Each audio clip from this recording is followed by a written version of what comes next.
I'm the highest civilization in the universe. This video is purely for entertainment and does not infringe on copyrights or laws. The rights to the novel and image belong to the original author. We do not claim ownership. Don't like waiting and want to listen to this fanfic in full now? Subscribe to our Patreon, where you'll find the best fanfics. Chapter 626, Star Clan, Cheyenne. I remember. Hornston's expression suddenly turned cold, and he recalled what happened on Church Star. Thinking in his mind, Hornston told him about Li Ming taking away a metal box. At this time, Jinbuji's brows tightened when he heard this, and he immediately understood and whispered, "That means that the guy who took away a metal box may have taken away the real box." As he said this, Jinbuji frowned and had an ugly expression on his face. Vega was also angry at this moment. He turned his eyes to Jinbuji and said, "Then this action is not taking advantage of the beauty of adults?" Jinbuji nodded repeatedly when he heard this, with an unwilling expression on his face, and whispered with gritted teeth, "We must take it back from this guy." As he said this, Jinbuji suddenly looked up at Hornston. Hornston just stared at Redelia blankly without saying a word. At this time, Jinbuji's eyes moved slightly, and he suddenly thought of something. Then he turned sideways, looked at Redelia, smiled slightly, and said, "Redelia, I'll leave the matter of retrieving Zinti to you." Redelia has a 2.4 level civilization, and her strength is naturally good, but the difficulty of this task is obviously not simple. After all, there are puny people involved. Vega hurried forward, and was about to stop him when Jinbuji suddenly glanced at him. Vega understood immediately upon seeing this, and then said, "Kimbug and I still have to arrange the establishment of a separate base, so this matter can only be handed over to you, Redelia." Redelia's expression became serious, and she replied, "Okay, leave this matter to me." As soon as these words came out, Hornston's expression changed immediately, and he said, "I'm the only one who has seen the look of that guy. If Goddess Redelia is to complete this task, can I?" Before Hornston could say anything, Redelia also waved the metal rod in her hand, pointed the blooming end of the metal rod at Hornston, and said, "Then you come with me." Hornston's eyes suddenly widened, his face full of joy, his eyeballs almost turned into the shape of a heart, and he exclaimed loudly, "Really? Really?" Redelia closed her eyes disdainfully, put the metal rod on her shoulder, pinched her waist with her left hand, turned around and walked away, and said at the same time, "Of course, don't you want to?" "Yeah. Respected goddess, it will be my honor." Hornston straightened up, and followed Redelia obediently. At this moment, in the deep space of the universe, Li Ming was driving a capsule spaceship, and approaching a huge galaxy group.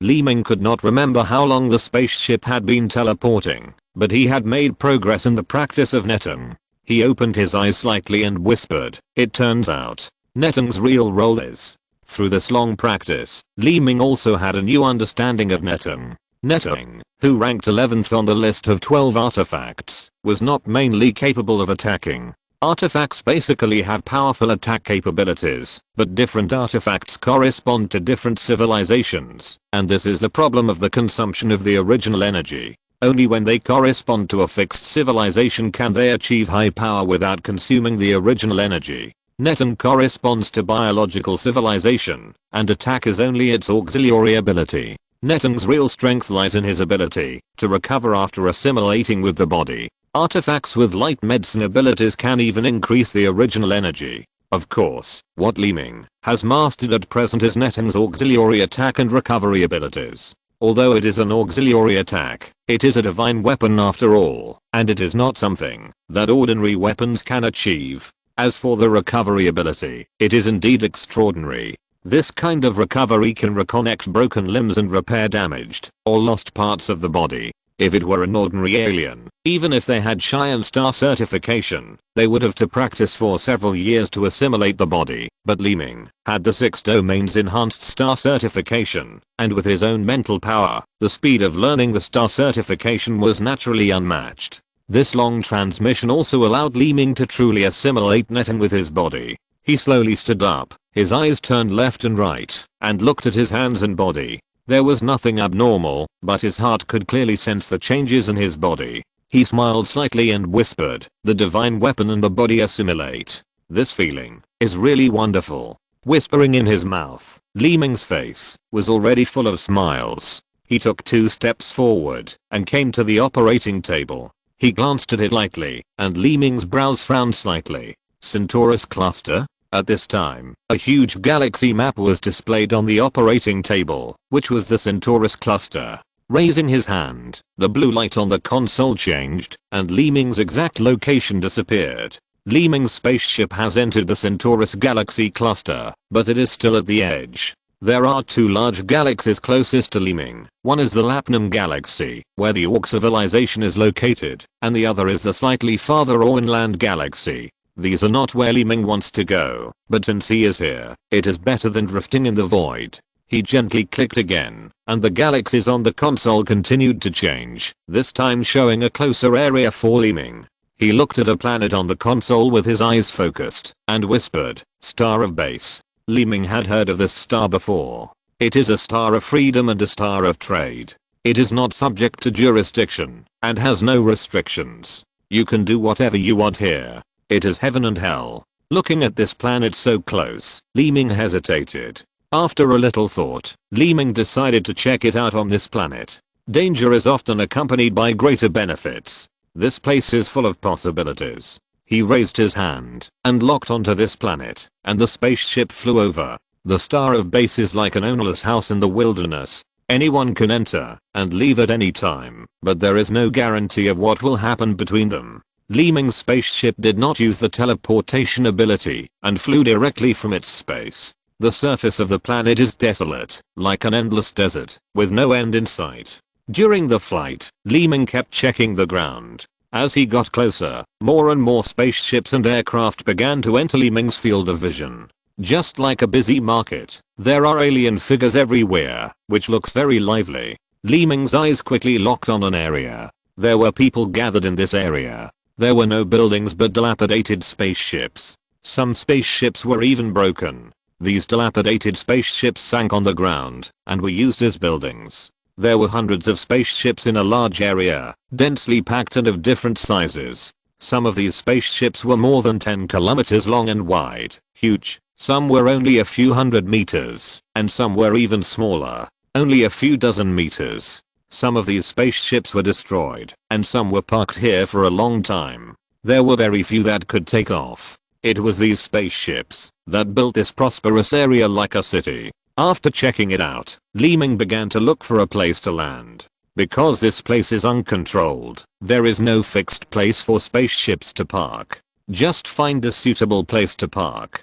But when Li Ming was looking for it, a spaceship entered Li Ming's field of vision. The huge silver round spaceship was the spaceship of the Pumi civilization. When Li Ming noticed this spaceship, his face changed slightly, and he thought to himself, could it be that the Pumi people have chased me here? As soon as this thought came to his mind, Li Ming immediately shook his head and denied his idea, thinking to himself, impossible. They were no longer following me in the hollow. How could it be possible at this time? Thinking of this, Li Ming still planned to go down to see what was going on. First, Li Ming did want to find some materials and items here, and also to see if the Pumi people here were coming for him. There were other spaceships parked near the round spaceship, as if this was a parking place, and Li Ming's spaceship also chose this place as a parking point. The spaceship slowly landed and stopped in this airspace, and Li Ming turned and walked outside. With a flash of blue light, Li Ming landed on the ground and glanced around. Although there were people coming and going here, they were relatively sparse. Li Ming locked onto the abandoned spaceship area in the distance, and walked over quickly. Chapter 627. Delaney appears. There are no fixed roads between the spaceships, because the positions of the spaceships are randomly parked, like a pile of loose sand. Walking in this city composed of spaceships, you can only walk freely along the winding paths between the spaceships. With his eyes open, the aliens walking back and forth have all entered Li Ming's consciousness, and more information has entered Li Ming's mind little by little. Find useful information from these intricate messages, and at the same time directly block some useless content. The consciousness of the brain is running fast, and Li Ming is also walking slowly, looking around constantly. As he goes deeper, more information comes in, and just as Li Ming is sifting through the sea of information, two aliens suddenly enter Li Ming's field of vision. The entire bodies of the two aliens are wrapped in black cloaks, and even their heads only reveal a pair of black hole-like eyes. Although they are wrapped so tightly, Li Ming's eyes still recognize the two people. These two people are pumy people. Looking at the depths of the crowd, Li Ming quickened his pace until he was more than 10 meters away from the two people. Li Ming slowed down his pace. His eyes narrowed slightly, and the information of the two pumy people continued to enter Li Ming's mind. Both of them were only of level 2 civilization, which was the most common level among the pumy people, but their status was slightly higher than that of ordinary soldiers. The two of them did not come for Li Ming, but for another matter. It was the first time that Li Ming heard about the matter in their minds. He was slightly surprised, and thought to himself, "Eye of the center of the earth?" While following the two of them closely, Li Ming kept searching for information about the eye of the center of the earth from their minds.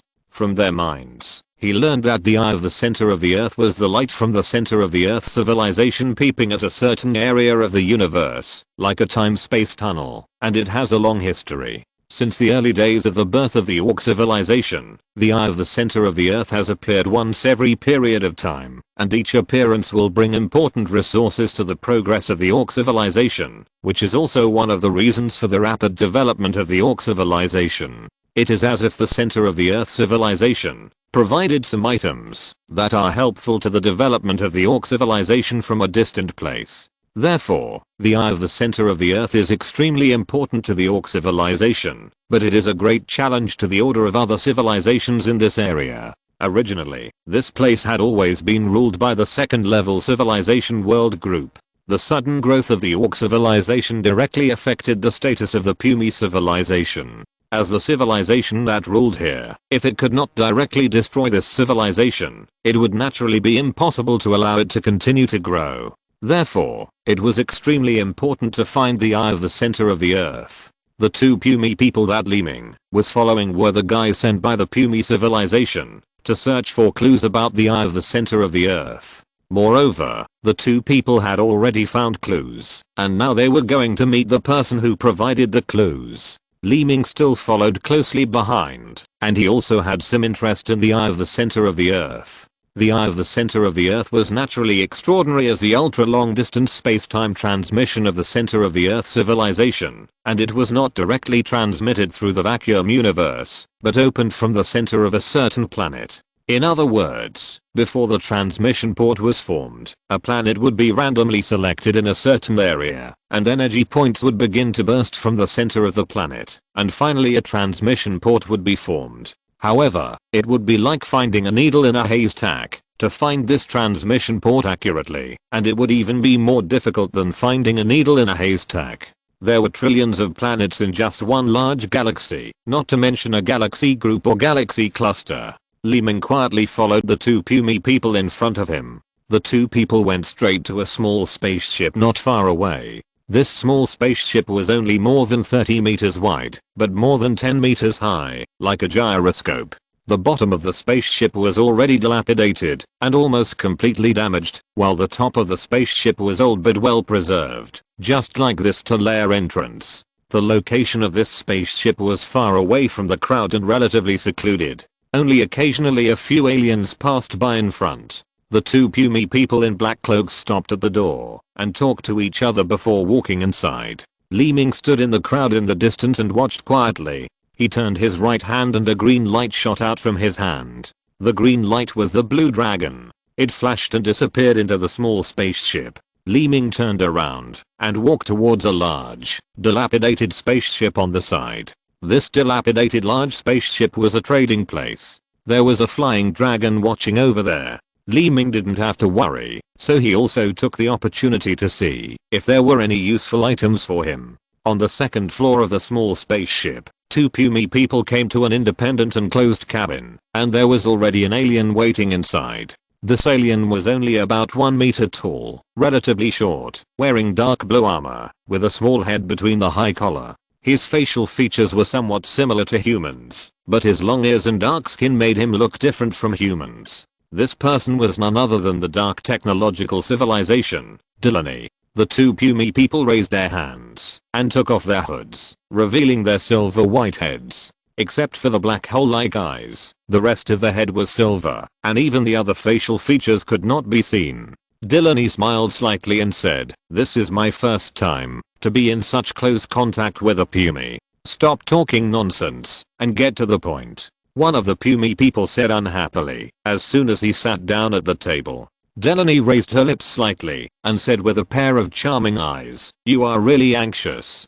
As she spoke, Delaney also came to sit down opposite the pumy people. With a strange smile, she raised her hand and took out a metal ball and said, "Okay, let's start." As soon as the voice fell, the metal ball in her hand suddenly flashed, and blue light continued to scatter from it. The light intertwined and wove in each other, forming a galaxy pattern in the air. At this moment, Li Ming had come to a separate room. His eyes were on the alien opposite, and he whispered, "With this thing, the spacecraft can be teleported through time and space." The alien opposite had a crocodile-like head, opened his big mouth and laughed, saying, "Of course. After all, this is a product of dark technology civilization. As long as it is a medium-sized spacecraft, it can use this thing to complete time and space travel and cross the distance between galaxy clusters." Li Ming looked puzzled when he heard this and looked at a metal block with a base color on the table. The black metal block was like a diamond, except that it was completely pitch black and had a very smooth surface, like it was made of glass fragments.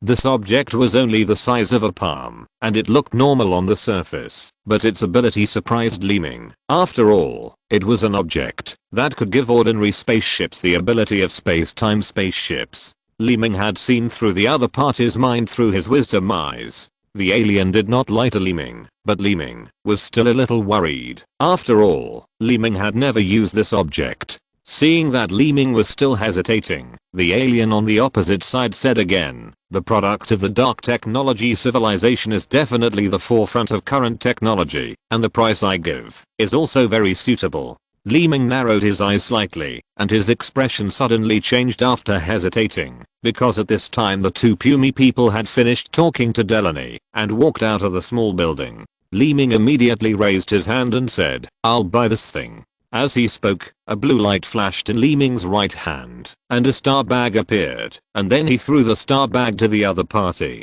The alien with the crocodile head took the star bag, and after a slight sense, he smiled and said, "Then this thing belongs to you." While speaking, the alien glanced at the black object on the table. Li Ming raised his hand to pick it up, then turned around and walked away quickly. Li Ming didn't have time to look away from the black crystal block. He walked out of the spaceship and immediately looked into the distance, where the two pumy people were. At this time, the two pumy people were walking quickly towards their spaceship. Li Ming took a look from a distance and quickly followed them. As for the conversation between the two pumy people and Delaney just now, it was also recorded by Li Ming, but there was still one thing that Li Ming had to get from the two pumy people. Chapter 628, Unexpected Return to Damu Star. Leaving the trade zone composed of abandoned spaceships, Li Ming's figure flashed and appeared right above the silver spaceship. He squatted on the spaceship and clapped his right hand gently. The blue halo under his palm spread out little by little. As the halo spread, Li Ming's body sank little by little and finally disappeared into the spaceship. At this time, two pumy people just came to the bottom of the spaceship. They saw a flash of blue light and entered the spaceship directly. As soon as the two entered, the spaceship hummed, then slowly rose and went straight to the sky. In the main cabin of the spaceship, two pumy people came to the operating table. "Jinxie, the Star of G is also one of them. Do we need to send someone to stay here to observe?" one of the pumy people said. The man called Jinxie turned his eyes and said, "Kirkland, don't worry. We are now excluding other possibilities. Didn't Delaney say that she will continue to provide us with new information?" Kirkland nodded slightly and said nothing more. At this time, Li Ming was already in a cabin in the spaceship. He closed his eyes slightly and said to himself, "So that's how it is." Whispering in his mouth, Li Ming had already understood the tricks about the eye of the Earth's center. The guy who had previously talked to the pumy civilization was named Delaney. from the dark technology civilization, and the Pumi people even knew the other party's identity. But even in this situation, the Pumi people still chose to talk to the other party. Delaney provided the Pumi people with the preliminary coordinates of the eye of the Earth's center. The so-called preliminary coordinates are planets that have been found to have changes in the energy of the Earth's center under the monitoring of energy equipment. After the changes in the energy of the Earth's center of these planets are captured, they are set as preliminary targets. Because the appearance of the eye of the Earth's center is the beginning of a change in the energy of the Earth's center of a certain planet. There are many planets included in the preliminary coordinates, because this is only a preliminary detection, and whether it will become the eye of the Earth's center requires in-depth monitoring. This requires investigation from the preliminary targets. Finding the eye of the Earth's center is extremely important for the Pumi civilization, and this tedious investigation work will naturally follow. At this time, the spaceship that Li Ming was riding was just beginning to enter the investigation work. What Li Ming wanted to get was a record stone that recorded the preliminary coordinates, but as he got more information from the two Pumi people, Li Ming's idea changed a little. If it's just the preliminary coordinates, then there's not much point in getting it. Li Ming whispered in his room. From the minds of these two people, Li Ming continued to get more information. Li Ming needed to carefully ponder these information about the eye of the center of the Earth. After all, this was a new point of knowledge for Li Ming. Moreover, Li Ming had a strong interest in the civilization of the center of the Earth. After all, in the past, Li Ming had come into contact with too many things related to the civilization of the center of the Earth. This mysterious civilization has always attracted Li Ming.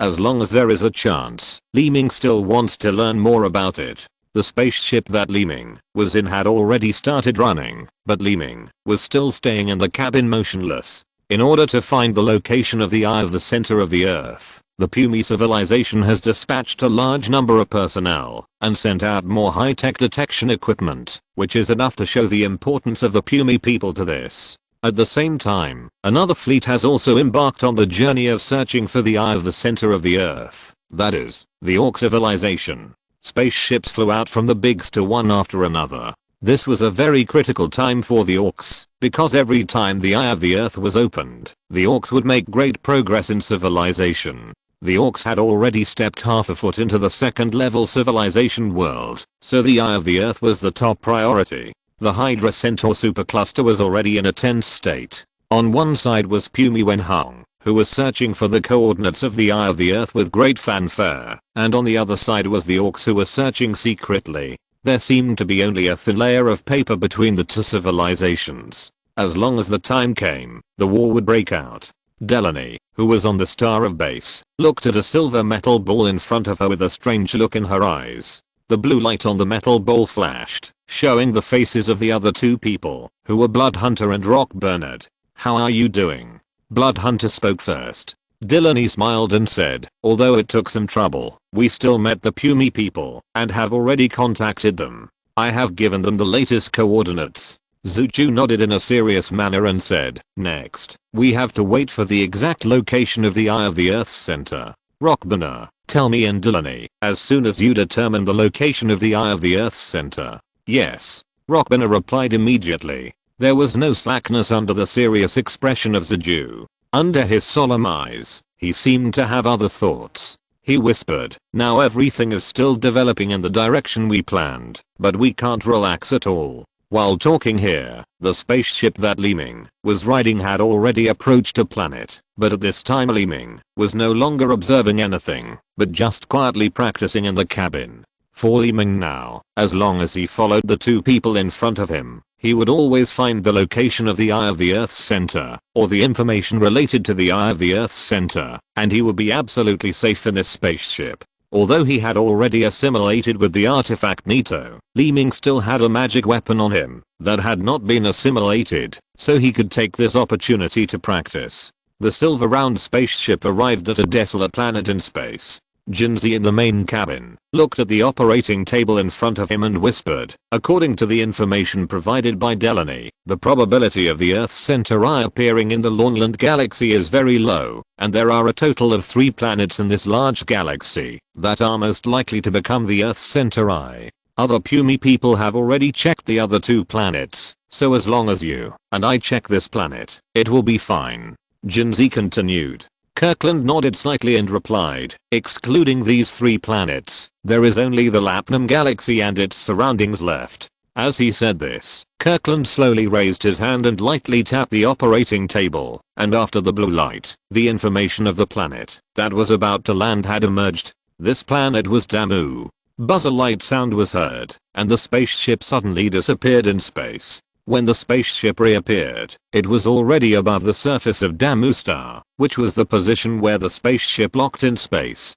Jinzi looked at the operating table and operated it again. With both hands, a faint light flashed in the center of the bottom of the spaceship, and the hatch slowly opened. Then a metal cylindrical object protruded from it, like a cannon barrel. The circular spaceship itself was huge. The hatch at the bottom of the spaceship was not noticeable for the spaceship, but it was also hundreds of meters long and wide. The protruding cannon barrel was even more huge, as if it was about to launch some powerful weapon. After a moment, the cannon barrel suddenly flashed red, as if something was about to be ejected. After a few seconds, the flashing red light suddenly lit up. Buzz, the entire Damu star seemed to tremble, and a huge red light column shot out from the cannon barrel at the bottom of the spaceship. This light column was not a complete light body, but a phantom state, just like Li Ming's flying dragon, but the energy in it was extremely powerful. The beam of light shone on the surface of Damu star without causing any abnormality, but went straight to the center of the earth. The phantom was not affected by physical matter, just like a radar, but its detection accuracy was much higher than that of a radar. At this time, a pattern was displayed on the operating table inside the spacecraft, which showed the progress of the red light phantom entering the center of the earth. When it first entered the surface of the planet, the speed was extremely fast, but as it went deeper, the progress became slower and slower. The desolate Damu star was nothing but deserts and sand dunes, as well as a large number of rock layers. On a tall rock, an alien was looking into the distance, and the direction he was looking at was exactly the location of the spacecraft. The alien's upper body was bald, and only the lower body had armor, as if he had experienced many battles. This person was the half-orc, Boyles. Boyles was the station master of the housing system of the half-orc civilization planet. He had been chasing Li Ming, because Li Ming destroyed the defense system, and this Damu star was the last place where Li Ming got rid of him. Because there was no spacecraft, Boyles had been staying here. Chapter 629, The Ghost Still Remains. When Li Ming left Damu, he went directly to Thurston, to meet Anschi to discuss helping him restore civilization. Unexpectedly, after a lot of twists and turns, he returned to Damu again. However, Li Ming ignored his current position at this time, and his whole body and mind were on practicing the magic weapon Kyangui. But Boyles looked into the distance, as if he saw hope. His eyes slightly widened, and whispered, "Finally, I finally saw the spaceship." As soon as the voice fell, his figure flew out, and flew straight into the distance. At this time, in the main cabin of the spaceship, Jinxie and Kirkland were still watching the progress of the red light, but they did not notice that a figure was approaching the spaceship quickly. A moment later, Boyles had come to the edge of the giant spaceship, looked around, and then turned, and flew to the bottom of the spaceship. There are often many transmission ports at the bottom of the spaceship, which is where the spaceship releases the transmission ladder. If you find the transmission port, you can use energy to force it open and enter the spaceship, but this will inevitably be discovered by the actual controller of the spaceship. While searching, Boyles kept whispering, "In order not to destroy the spaceship, it's no big deal, even if we are discovered, as long as we can leave here." As he spoke, Boyle's figure had already flown a long distance along the bottom of the spaceship. He kept looking around, and after flying for a while, his eyes suddenly paused, a smile appeared at the corner of his mouth, and he whispered, "It's here." Boyles locked his eyes on a circular metal area at the bottom of the spaceship. He moved his body, and flew over quickly. When he came to this area, Boyles raised his right hand gently, and the palm of his hand flashed white light. Then he aimed at the circular area and slapped it hard. After a light pop, the white energy scattered, and the entire circular area was slightly bright. The area that was originally in a metal state suddenly turned into a phantom. Seeing this, Boyles smiled lightly and flew in. As soon as Boyles entered the spaceship, the operating table in the main cabin immediately made a beep, beep, beep sound, and at the same time, a phantom image of the spaceship appeared in another place on the operating table. The image of the phantom spaceship clearly showed Boyle's appearance and position. Orc. Jinxie immediately recognized the origin of the alien, and said in horror. Kirkland was also shocked at this time. But the progress of the red light was not yet completed, which made the two people very anxious. What should we do now? Jinxie looked worried. Kirkland was also nervous and thinking quickly. Just when the two were at a loss, Boyles was already walking quickly in the spaceship, seemingly looking for the location of the main cabin. Fortunately, Boyles did not have a strong spiritual consciousness like Li Ming. In such a huge spaceship, it was very difficult to find the main cabin without the guidance of the interior of the spaceship. Kirkland saw this, his eyes widened, raised his hand, and clicked on the operating table. The operating table flashed blue light, the light kept weaving and changing, and the phantom image of the spaceship also enlarged a little. Kirkland stared at Boyle's position and said, Jinxie, you control the various intersections inside the spacecraft. Just don't let him get close to the main cabin. Understood.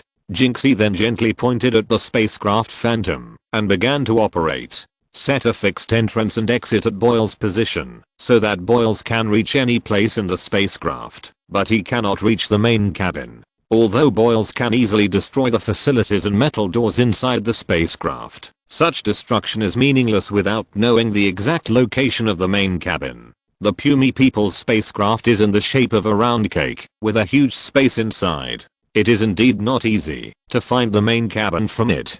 Coupled with the deliberate control by humans, it becomes even more difficult. At this time, Li Ming was still practicing, and did not know what was happening outside. This was also due to the fact that Cheyenne hexing cultivation required complete concentration, so Li Ming took back the flying dragon to achieve a quick effect. Li Ming was only practicing the second level at this time, consciousness assimilation. Only after consciousness assimilation can the body assimilate. At the same time, after consciousness assimilation, Li Ming could obtain more abilities of the artifact. While Li Ming was concentrating on his training, the metal door of the cabin where Li Ming was suddenly opened with a creaking sound. The sound was not loud, but Li Ming heard it clearly. He opened his eyes and stopped training. He looked at the door with a confused look on his face. This is Li Ming, who didn't know when it happened, didn't dare to think about practicing the ghost. He raised his right hand, and a green light flashed. Li Ming released Felang again. At this time, in the main cabin, Jinxie and Kirkland were busy operating. Jinxie kept controlling the various metal doors and portals in the spacecraft to ensure that Boyles would not reach the main cabin, while Kirkland operated the red detection light at the bottom of the spacecraft. Felang didn't notice the spacecraft operated by Jinxie in the main cabin first, and the alien walking on the spacecraft was also noticed by Li Ming. This made Li Ming, who was sitting in the cabin, open his eyes wide and said in surprise, Boyles, could this be? Felang noticed Kirkland's position on the operating table at this moment, and the information of the planet entered by the red light emerged. Damn star? Li Ming blurted out. He stood up slowly from the ground. Looking at the phantom spaceship operated by Jinxie, Boyles was walking towards the cabin, where Li Ming was. But there was no trace of Li Ming on the phantom pattern. This was mainly because the way of entering the spaceship was different. Li Ming could transform the energy around him into his own unique energy field. This was also Li Ming's ability to enter other objects, so the spaceship would not notice it. But Boyles was different. Although he chose the spaceship's transmission port, it was also a forced entry, so it was recorded and monitored by the Feechang system. Li Ming didn't want to see Boyles again. A blue light flashed on his body, and his body began to slowly enter the cabin directly below. But at this moment, a figure suddenly broke into the cabin, where Li Ming was, even though Li Ming's lower body had been completely submerged in the cabin wall under his feet. Looking up, his eyes narrowed slightly, and it was Boyles who entered the cabin. He came in so quickly. Li Ming whispered to himself. Boyles was also surprised when he came in, and his eyes also noticed Li Ming. The two looked at each other for just a second, and Boyles suddenly shouted "Ah!" and rushed towards Li Ming. Boom. A loud noise was heard, and the whole meat spaceship trembled slightly. From the outside of the spaceship, a certain area on the round spaceship suddenly burst open, and flames were everywhere, as if a bomb exploded inside the spaceship. After the explosion, a figure leaped out of the flames of the explosion, flipped in the air, and landed on the open space on the top of the spaceship. It was Li Ming. As soon as his feet touched the ground, a squeaking sound came from the flames in the distance. Li Ming narrowed his eyes and looked at the flames. The squeaking sound was getting closer and closer. Li Ming tensed up his nerves and looked directly at his feet, thinking, "It's down there." As soon as the voice fell, a bone spur suddenly flew out from the bottom of his feet. Li Ming did not dare to hesitate and flew to the sky again in the distance. Bang! A figure burst out of the hole where Li Ming had just stood and flew straight into the sky. The person who flew out was Boyles. "We meet again," Boyles said coldly with a ferocious face, a grey halo constantly appearing on his face, and his angry eyes stared straight at Li Ming, whispering, "This time, you can't escape again." Li Ming stood up straight and looked up at the sky, saying nothing, but his expression was solemn. Boyle slowly raised his right hand holding the bone spur facing the sky, looking down at Li Ming with contempt, and whispered, "The first guy who forced me into this situation is not an ordinary second-level civilization. Bone Demon Purgatory." After this sound, the crust of the entire planet began to shake, and the sound of humming was endless. After a few seconds, huge white bones rose from the ground from 4 directions.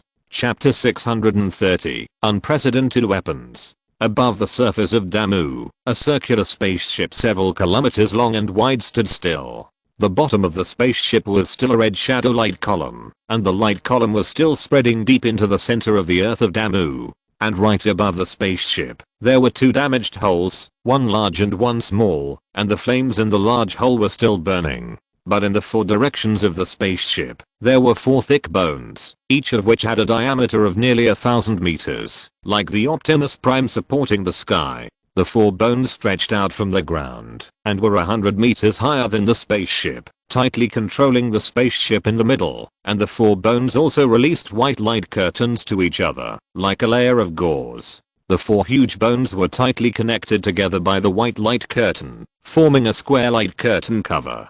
From a distance, it looked like a magic circle formed by 4 bones. At this time, on the top of the spaceship, Li Ming stood still, his eyes turned left and right, and glanced at the white light curtain. At this time, in the sky, Boyle slowly lowered his right hand, looked down at Li Ming, and said, "As long as I'm alive, the Bone Demon Purgatory will not disappear. Either kill me, or be killed by me." As he spoke, his right hand holding the bone spur pointed at Li Ming, and a cold light flashed in his eyes. Li Ming's eyes slowly closed, and then suddenly opened. A cyan triangle pattern had appeared in his eyeballs. The surface of his body suddenly flashed, and a 3-color energy shadow emerged. Like a burning flame, the 3 colors kept surging, and a pair of eyes had been staring at Boyles in the air, with his mouth slightly opened, saying, "I have long had enough of you, this haunting guy. If I can understand, that would be great." After the previous battles, Boyles already knew that this guy who looked like he was only a second-level civilization was extraordinary and could already compete with the strength of the second interval.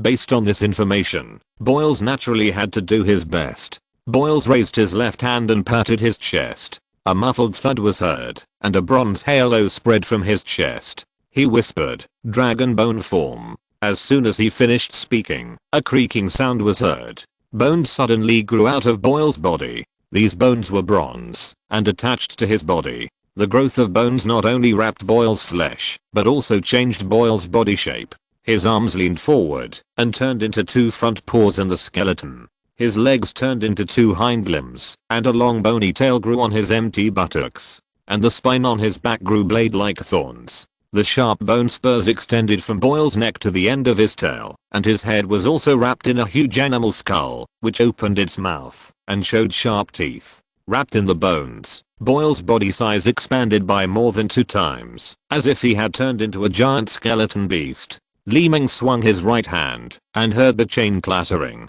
A sickle appeared in his right hand. Ah!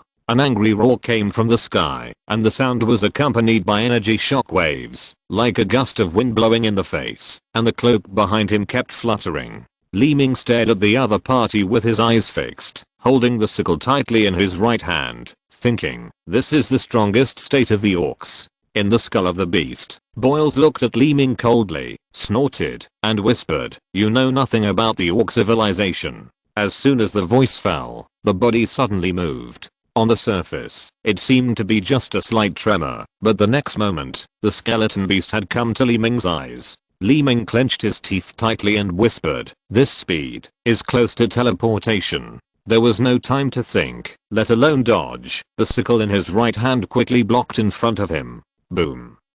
With a loud noise, the powerful impact force of the skeleton collided with the sickle, just like a meteor falling from the sky. Under this impact force, Li Ming's body was ejected like a bullet. Boom.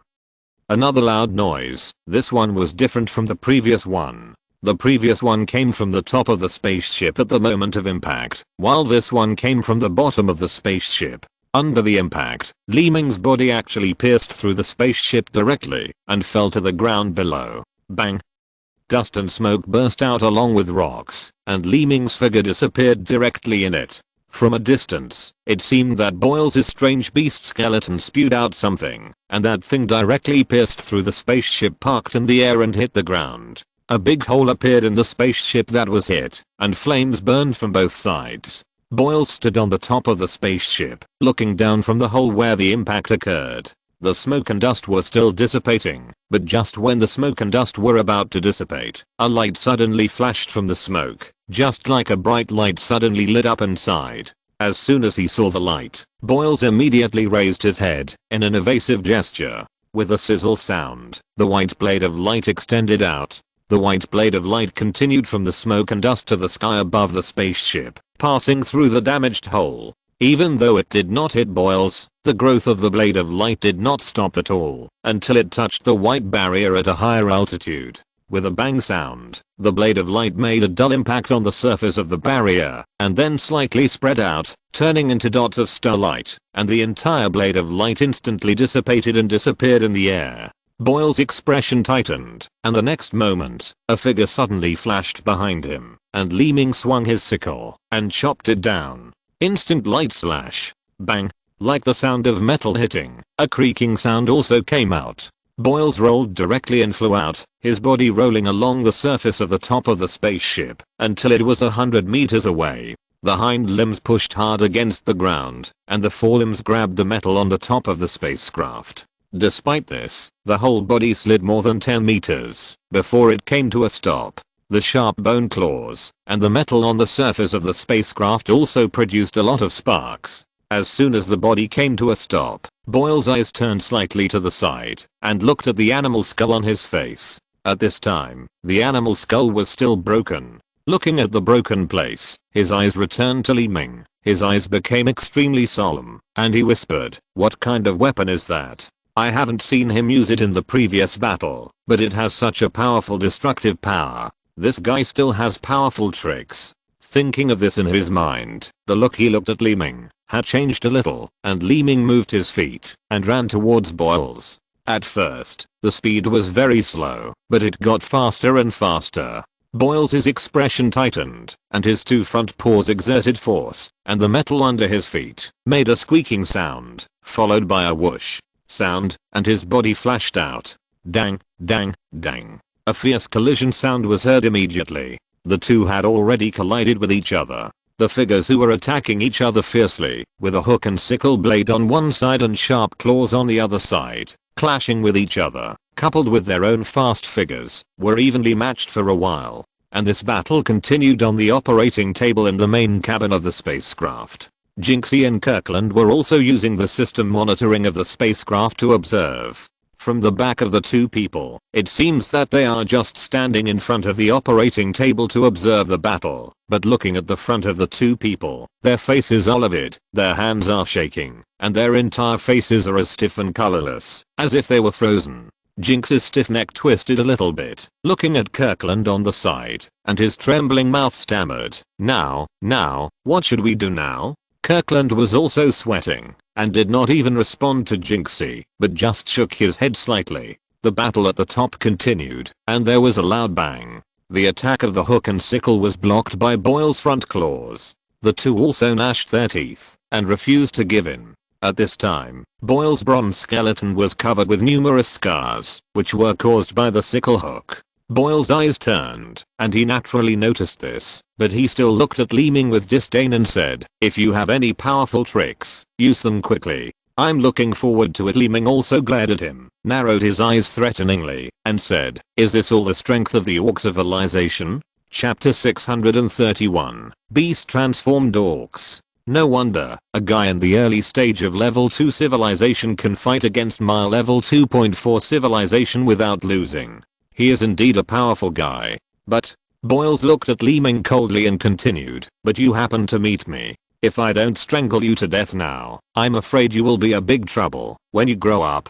Li Ming's eyebrows tightened slightly. Just when he was about to say something, his eyes suddenly turned to look at his feet. Bang! A muffled sound was heard, and a bone spur rushed up. Li Ming used the hook sickle in his hand to force his body to jump back suddenly, just to avoid the bone spur. As his body jumped away, Li Ming's slightly narrowed eyes saw clearly that the bone spur that suddenly sprang out was the white bone tail behind Boyle's skeleton. As soon as his feet landed on the ground, Li Ming had already stretched to a distance of more than 10 meters, but the tailbone spur suddenly accelerated and rushed towards Li Ming's face like a venomous snake. This sudden acceleration startled Li Ming. In just a flash, the bone spur was in front of Li Ming's eyes and was about to pierce Li Ming's head, but at this moment, the bone spur suddenly paused and stopped. The bone spur stopped more than 1 meter away from Li Ming's face and trembled slightly. Although it wanted to pierce Li Ming's head directly, it could not move forward at all. It was a silver vine that prevented the bone spur from moving forward. The silver vine was like a metal vine, tightly wrapping around the bone spur, making it unable to move at all. Boyles, who was not far away, naturally noticed this and frowned, but before he could do anything, the silver vine suddenly rushed out from under him. There was only a sound of bang bang bang, and the metal hatch on the top of the spacecraft was directly opened, just like a seedling plant breaking out of the ground. After a serious twist, the skeleton's limbs and body were all entangled by the silver vine. Boyles controlled the skeleton to break free, but the vines were strong and the more he struggled, the tighter they got. Li Ming looked at Boyle's position and whispered, "The vines are combined with the metal element on the surface of the spacecraft, and the power after assimilation. This vine can't be broken free." As he spoke, Li Ming's figure suddenly moved, and he flew to the front of Boyles. He raised the sickle in his right hand, and looked at him coldly, saying, "It's over, Boyles." As soon as he finished speaking, he swung his right hand violently, and the sickle in his hand was aimed directly at Boyle's head and chopped down. "It's over? Are you kidding?" Boyles suddenly shouted. As the other party shouted, the sickle in Li Ming's hand had already fallen, but at this critical moment, Boyles and the skeleton suddenly moved. The whole body shot out from the skull of the skeleton beast like a snake, and the speed was too fast. Li Ming didn't have time to react, and there was a light sound of snap. The figure passed by the right side of Li Ming's body quickly. Li Ming felt a sharp pain on the right side of his body and subconsciously dodged. Boyle's body had already rushed 100 meters away and fell to the ground. Li Ming frowned and looked at the right side of his body. 3 bloody wounds appeared on his right arm, shoulder, and waist, and blood flowed out. When he looked at the other side of his body, the skeleton was still there, but Boyles and the skeleton had disappeared. This move of escaping from the shell really surprised Li Ming and caught him off guard. He looked at Boyles in the distance again. The wounds on his body had healed on their own. Li Ming didn't care, but his eyes had changed when he looked at Boyles. White objects began to appear on Boyle's body, as if his skin was being whitened little by little, and black bubbles began to emerge from his body. Seeing these, Li Ming's eyes widened slightly, and he whispered, "The energy in the body has also changed. That black energy. Dark energy." With his keen eyes, Li Ming saw the black energy bubbles on Boyle's body. At this time, Boyles looked at Li Ming coldly and said, "I have to admit that you are definitely the strongest existence in the early stage of the second level civilization. You should know that the fighting power of the orcs is not comparable to that of ordinary aliens. Despite this, I, a second level existence, still have to pay a price to defeat you." As he said this, Boyle stood up straight, and there were more and more black bubbles on his body, and the energy breath gradually became heavier. Looking at Li Ming coldly, he continued, "The reason why the orcs are so powerful is that they have synthesized magic beast power. The genes I use are from the bone demons of another world. Let's see how strong it is." As soon as the voice fell, the black bubbles on Boyle's body began to change, and Li Ming widened his eyes slightly. Dark energy has the ability to connect space, that is, only dark energy can connect other worlds in the universe. But it is obvious that Boyle's does not have the ability to completely open the door to the other world, which is naturally incomparable to Li Ming. After all, that is the summoning ability of intelligent civilization. However, with the black bubbles on his body, he created a small black space transmission port to transmit the armor of the bone monster from the other world. The black bubbles began to make a muffled sound of bang bang bang, and they burst one by one. After each bubble burst, it turned into the hard bone armor of the bone monster from the other world, and Boyle's body began to change a little bit at this time. A painful sound came out immediately, and layers of brown hard bone armor began to appear on Boyle's body surface, which also caused Boyle's body shape to change suddenly, from a human form to a dinosaur-like existence. Every time a black bubble exploded, Boyle's body shape would change and increase a little. In just a few seconds, Boyle's had changed beyond recognition, and his body was more than 10 meters tall, like a Tyrannosaurus Rex. The body surface was full of brown bone armor, like pieces of scales, and Li Ming frowned tightly when he saw this. Just when Li Ming was about to do something, Boyle's on the opposite side suddenly opened his mouth, and a ball of airwaves shot out of his mouth. The airwaves flew like a cannon, rubbing against the surface of the top of the spaceship. Wherever it passed, the metal on the top of the spaceship broke directly. It arrived in front of Li Ming at an extremely fast speed in just a flash. Li Ming frowned tightly and suddenly became shocked. He stretched out his left hand in front of him, and a huge golden barrier had emerged. It was the golden light magic shield. The golden light magic shield was like a huge golden wall, blocking the area directly in front of it. Bang! A violent muffled sound was heard immediately, and Li Ming felt the spaceship under his feet tremble. Through the phantom golden light, he saw a ruin in front of his eyes, with metal fragments flying in disorder. A large area of the top of the spaceship in front of him flew and shattered directly. The scene was like a hurricane blowing all the tiles off the roof. The golden magic shield successfully blocked the attack. The eyes were dazzling, and metal fragments were everywhere. But at this moment, there was another muffled sound of bang, and the golden magic shield suddenly cracked. Li Ming looked closely and saw that in the flying ruins, Boyle's huge dinosaur body actually hit the magic shield. The magic shield shattered and turned into golden light and dissipated. Li Ming frowned and whispered, "Instant light." With a bang, his body disappeared on the spot. When Li Ming appeared again, he was behind Boyle's. With a wave of his right hand, the hook flew out directly, carrying a long chain. The chain hook quickly wrapped around Boyle's body, as if to tie him up. Li Ming held the chain tightly with one hand and pulled it hard. The surrounding chain suddenly tightened, like a rope that was suddenly tightened, with a muffled sound of bang. The chain instantly rotated and tightened, but it wrapped around nothing. Boyle's, who was originally wrapped around, disappeared directly. Too slow. Boyle's voice came from above Li Ming's head. When Li Ming heard the voice, a strong energy aura had already suppressed his head. He raised his head hurriedly and saw that the dinosaur's claws had already raised a large ball of white light and slapped it down. Chapter 632, Killin, Emerging. Boom. A loud noise came from the top of the spaceship, and a huge flame burst out from the top of the spaceship.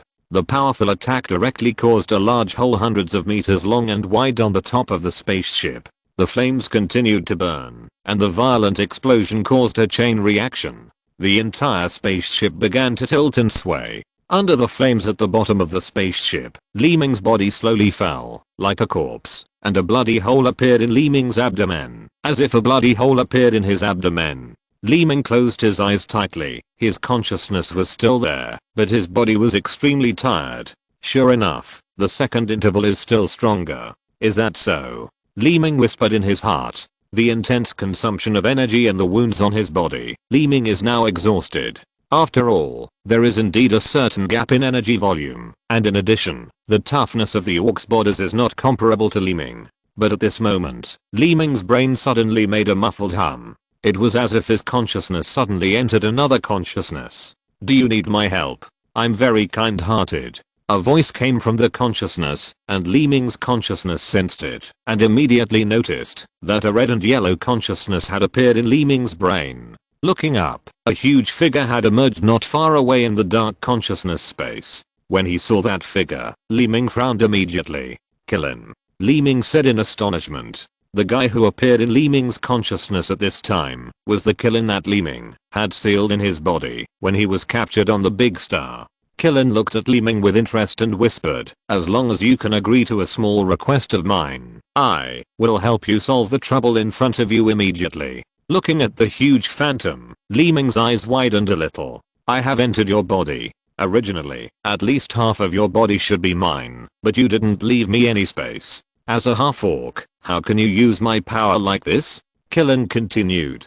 But Li Ming still looked at the other party with gnashing teeth, and was even more horrified when he heard what the other party said, and whispered, "Orc, I will become a half-orc." Killin smiled slightly and said, "If you want to become strong, you must lend me your body, so that you will become a half-orc, and I will also have a certain degree of autonomy. This is the fairest. Of course, to show my sincerity, I will let you see my strength first." At this point, Killin's huge body moved closer to Li Ming a few times, and leaned over and whispered, "Unlock your seal, a little." The time in consciousness is naturally not comparable to that in reality. While this conversation was going on, Li Ming's body was still falling, but his eyes suddenly opened. The wound on his abdomen had completely healed. In the flashing green light, the damaged parts of Li Ming's body had recovered. This was the recovery power of Netum. He took out a Zingan pill with his left hand and put it directly into his mouth and swallowed it. The sky above his head was full of flames, and the spaceship was already falling. Li Ming narrowed his eyes slightly and whispered, "Then I'll give you a chance." The so-called seal was just the energy and consciousness in Li Ming's body suppressing Killin. This was also the reason why Li Ming lacked energy, because every time he fought, Li Ming had to reserve enough energy in his body to ensure that Killin would not open the restraints. Looking at the spaceship slowly falling in the sky, Li Ming's right hand quickly raised up, and the palm of his hand flashed with green light. After hesitating for a moment, he suddenly patted his chest. Just with this light pat, Li Ming's body suddenly showed a white and yellow halo. The palm of his hand gently twisted on his chest, just like turning on a switch, and at this moment, the white and yellow light suddenly became stronger, and with a hum, a huge Killin phantom 100 meters high had emerged. Seeing this, Li Ming did not dare to open it again, and then took his right hand away from his chest. The huge phantom Kirin looked at Li Ming, smiled slightly, and said, "It seems that you are not ready to become a half-orc." Li Ming just glanced at the other party and whispered, "Start your performance." Kirin looked disdainful, looked up at the sky and the surroundings. His eyes suddenly narrowed, his expression changed, and his whole face became serious. At this moment, a strong energy aura instantly spread out. Bang, the white-yellow light spread out with Kirin as a center, like a semicircular shockwave. Like a semicircular light curtain, it suddenly expanded after a slight vibration. The white-yellow light curtain expanded very slowly, like a balloon that was constantly being blown up. It expanded and grew larger, and finally touched the falling spaceship above its head. But the spaceship turned into flying ash and debris as soon as it touched the light curtain. Just like confetti after burning. After the white-yellow light curtain, any object that touched it turned into flying ash. The spaceship was broken into pieces and scattered by the wind, while the light curtain was still spreading and had already hit the white light curtain composed of 4 white bones at the outermost edge. The sound of squeaking continued to be heard, and cracks began to appear on Boyle's white light curtain, just like a piece of glass about to break. Li Ming was shocked when he saw this scene. The white-yellow light curtain was still spreading. Boyles, who was in the sky, also noticed this. His face suddenly became solemn, his eyes froze, and his mouth trembled as he whispered, "This is Killin's annihilation breath." As soon as the voice fell, There was a crisp sound of snap, and the white light curtain barrier of the bone demon shattered like glass, but the white yellow breath was still spreading. Seeing this, Boyle's eyes were full of fear, and he dared not continue to fight. He turned around, and was ready to escape. But at the moment he turned around, a beam of white yellow light suddenly stretched out. The light beam was not in a straight line, but curved left and right, like an arc. At the top of the beam was a big hand, which grabbed Boyle's neck. Boyle's, who looked like a dinosaur, was held tightly in the hand of the phantom hand, and the thumb was pressed against his neck, just like a person holding a hamster. A small monster from another world. Crackle. The phantom hand pushed gently with its thumb, and broke the opponent's neck. After doing this, Killen just glanced at the sky, and the white and yellow light curtain outside the body dissipated. The light curtain arm that was stretched out was slowly retracted at this moment. As for Boyle's, he fell directly from the sky, and became a corpse. Li Ming was completely stunned at this moment. His mouth opened, his tongue was not lowered, his eyes were wide open, and he couldn't believe what he had just seen. Boyle's, who was so strong for him, was killed by this Killen in seconds, and the Killen did it effortless, as if crushing an ant. And Li Ming only unlocked a little seal. How about it? Now, should you have some understanding of my power? Killen turned his eyes back, to look at Li Ming. Li Ming also raised his eyes, and looked back at him. Seeing Li Ming's hesitant and dazed expression, Killen continued, such a powerful power, don't you want to have it? Release the seal quickly, and make yourself a real orc. In this way, you will have this kind of power. Just imagine, at that time, who can be your opponent? Li Ming looked up at the other party, and listened carefully to every word. Seeing that Li Ming really listened, Killen's mouth slightly grinned, revealing a slight smile again, and said, come on, open the seal, and have my power. Staring at Killen blankly, Li Ming raised his right hand slightly. Seeing this action, Killen even opened his eyes wide with excitement, and said gently, yes, that's it. Green light flashed on the palm of his right hand, and then it slapped on his chest with a snap, and the green light immediately scattered. Seeing this scene, Killen couldn't help showing excitement. A pair of eyes were fixed on Li Ming's right hand, and Li Ming raised his eyes. His expression suddenly changed, staring fiercely at the Killen in front of him. His mouth slightly opened, and he said in a low voice, from your consciousness, what I see is not this. As soon as the voice fell, the right hand on the chest suddenly turned in the opposite direction. Chapter 633 Return to the Star of Base. No. You kid. Seeing Li Ming's unusual gesture, Killen suddenly shouted, but it was just a helpless roar. Li Ming closed the seal at this moment, and the powerful mental power formed a vortex in his chest with his right hand. The huge Killen phantom was sucked into the vortex, and disappeared in an instant. When the Killen phantom completely disappeared, Li Ming breathed a sigh of relief, but his face was extremely ugly. Killen's consciousness was completely suppressed by Li Ming's consciousness, and its inner thoughts naturally could not escape Li Ming's control.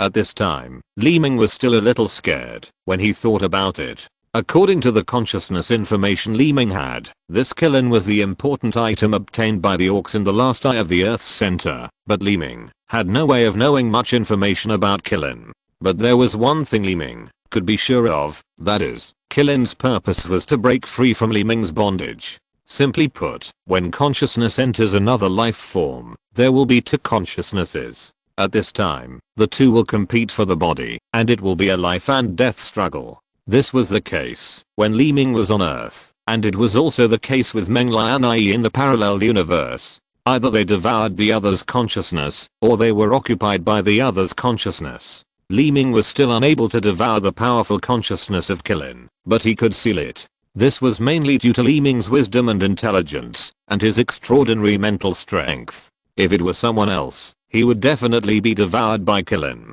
But having such a monster in his body that wanted to devour him at any time was not a solution after all. He raised his eyes and looked at the distance and the sky. The huge spaceship was destroyed by the Killen's light curtain, and most of the remaining half had been swallowed by the flames. Lying on the ground motionless, the white light curtain in the sky had completely dissipated, leaving only 4 bones standing upright in place motionless. He took a deep breath and whispered, I still know too little about the orcs. I must find a way to take the monster out of my body. With Killen in his body, Li Ming needed a lot of energy to fix the seal, which also affected Li Ming's performance in the battle, and there was also the danger of being swallowed by the opponent at any time, so it was crucial to remove this thing from the body. While thinking, his body had already flown into the air. He glanced at the location of the damaged spaceship, and then he moved, and flew over quickly. The huge spaceship had completely crashed, leaving only ruins except for the burning flames.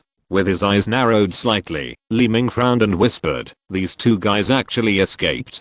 Jinxie and Kirkland in the spaceship were no longer visible at this moment. It was when Li Ming was not paying attention that they took the remaining spaceship and left. Li Ming's eyes turned slightly, and after thinking for a while, he flipped his right hand and took out a capsule. He raised his hand and threw it into the sky. Only white light flashed, and the capsule turned into a spaceship. Li Ming moved his body and entered the spaceship, then drove the spaceship and left directly. At this moment, at the edge of the Centaurus galaxy cluster, a large number of spaceships were approaching a planet, which was the Star of Base. There were disc-shaped silver spaceships, U-shaped black spaceships, and grey-brown dilapidated spaceships. Different civilizations, different technologies, and completely different spaceships. The appearance of the spaceship fully reveals the civilization's heritage. A small triangular spaceship is also approaching the Star of Base at this moment. Two aliens are looking at the control panel in the main cabin of this spaceship. These two people are Jinxie and Kirkland. The giant spaceship has been damaged, and the two can only take a small life-saving spaceship to escape from the Loneland galaxy. Although this small spaceship is for life-saving and temporary use, it is also very advanced and has the ability to transmit. Have you notified the headquarters, Jinxie? Kirkland glanced at Jinxie beside him and asked. Jinxie nodded repeatedly and replied, "I have sent the battle picture to the headquarters. They said they will send someone to the Star of Base to pick us up immediately." Kirkland breathed a sigh of relief when he heard this, and his tense expression relaxed. He said, "That's great. Fortunately, we have collected the data of the Star of Dam. It's a close call to survive the disaster." Jinxie also nodded repeatedly. At this time, the black U-shaped spaceship had arrived in the space of the Star of Key. Rathalia in the spaceship stood in front of the operating table, quietly looking at the blue light on the operating table, and whispered, "So we are at the Star of Key." Hornston on the side said immediately, "Yes, Goddess, this is the free trade zone, and it is most likely to find clues from here." Rathalia didn't even look at the other party, raised her hand, and pointed at the operating table, and said sternly, "Log into the Star of Key." The finger pointed, the blue light flashed slightly, and the spaceship suddenly moved, and flew into the interior of the planet. However, Li Ming was also heading to the Star of Key at this time. Only on the Star of Key could Li Ming obtain many confidential information about the orcs from the side, and only Delaney, who met Jinxie on the Star of Key, could provide information about the Eye of the Earth. This made Li Ming also have to go to the Star of Key. The last time he arrived at the Star of Key was in a hurry, so this time Li Ming also had to find out some important information. After a long transmission, Li Ming now came to the space of the Star of Base.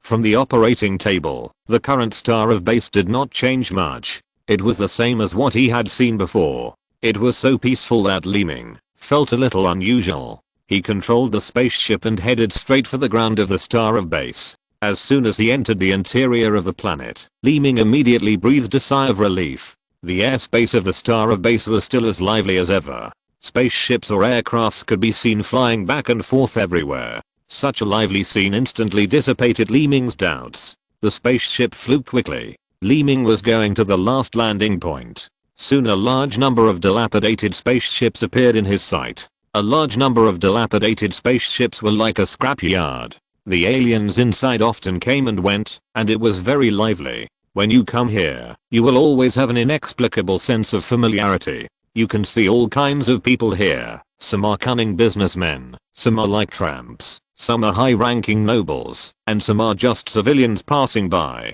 Even if it is the world of aliens, through a pair of eyes, you can also see the other side of the alien world. Compared with those luxurious and gorgeous civilized cities, it just formed a sharp contrast. There seemed to be elegant shopping malls and counters over there, while here might be street stalls in the night market, but there were also countless people. Li Ming's spaceship flew in the air for a while and then landed in an open place. He turned around and prepared to walk out, but just after taking 2 steps, Li Ming's body paused, and then his body suddenly began to twist and change, and Li Ming's original form suddenly became an alien. Li Ming also changed at will. After all, there were too many aliens of all kinds here, and everyone had their own purpose, so naturally they would not pay much attention to each other. With a slight flash of blue light, Li Ming came to the ground and then walked quickly into the dilapidated spaceship. As soon as he entered the marginal area, Li Ming could already see the bustle of the vegetable market.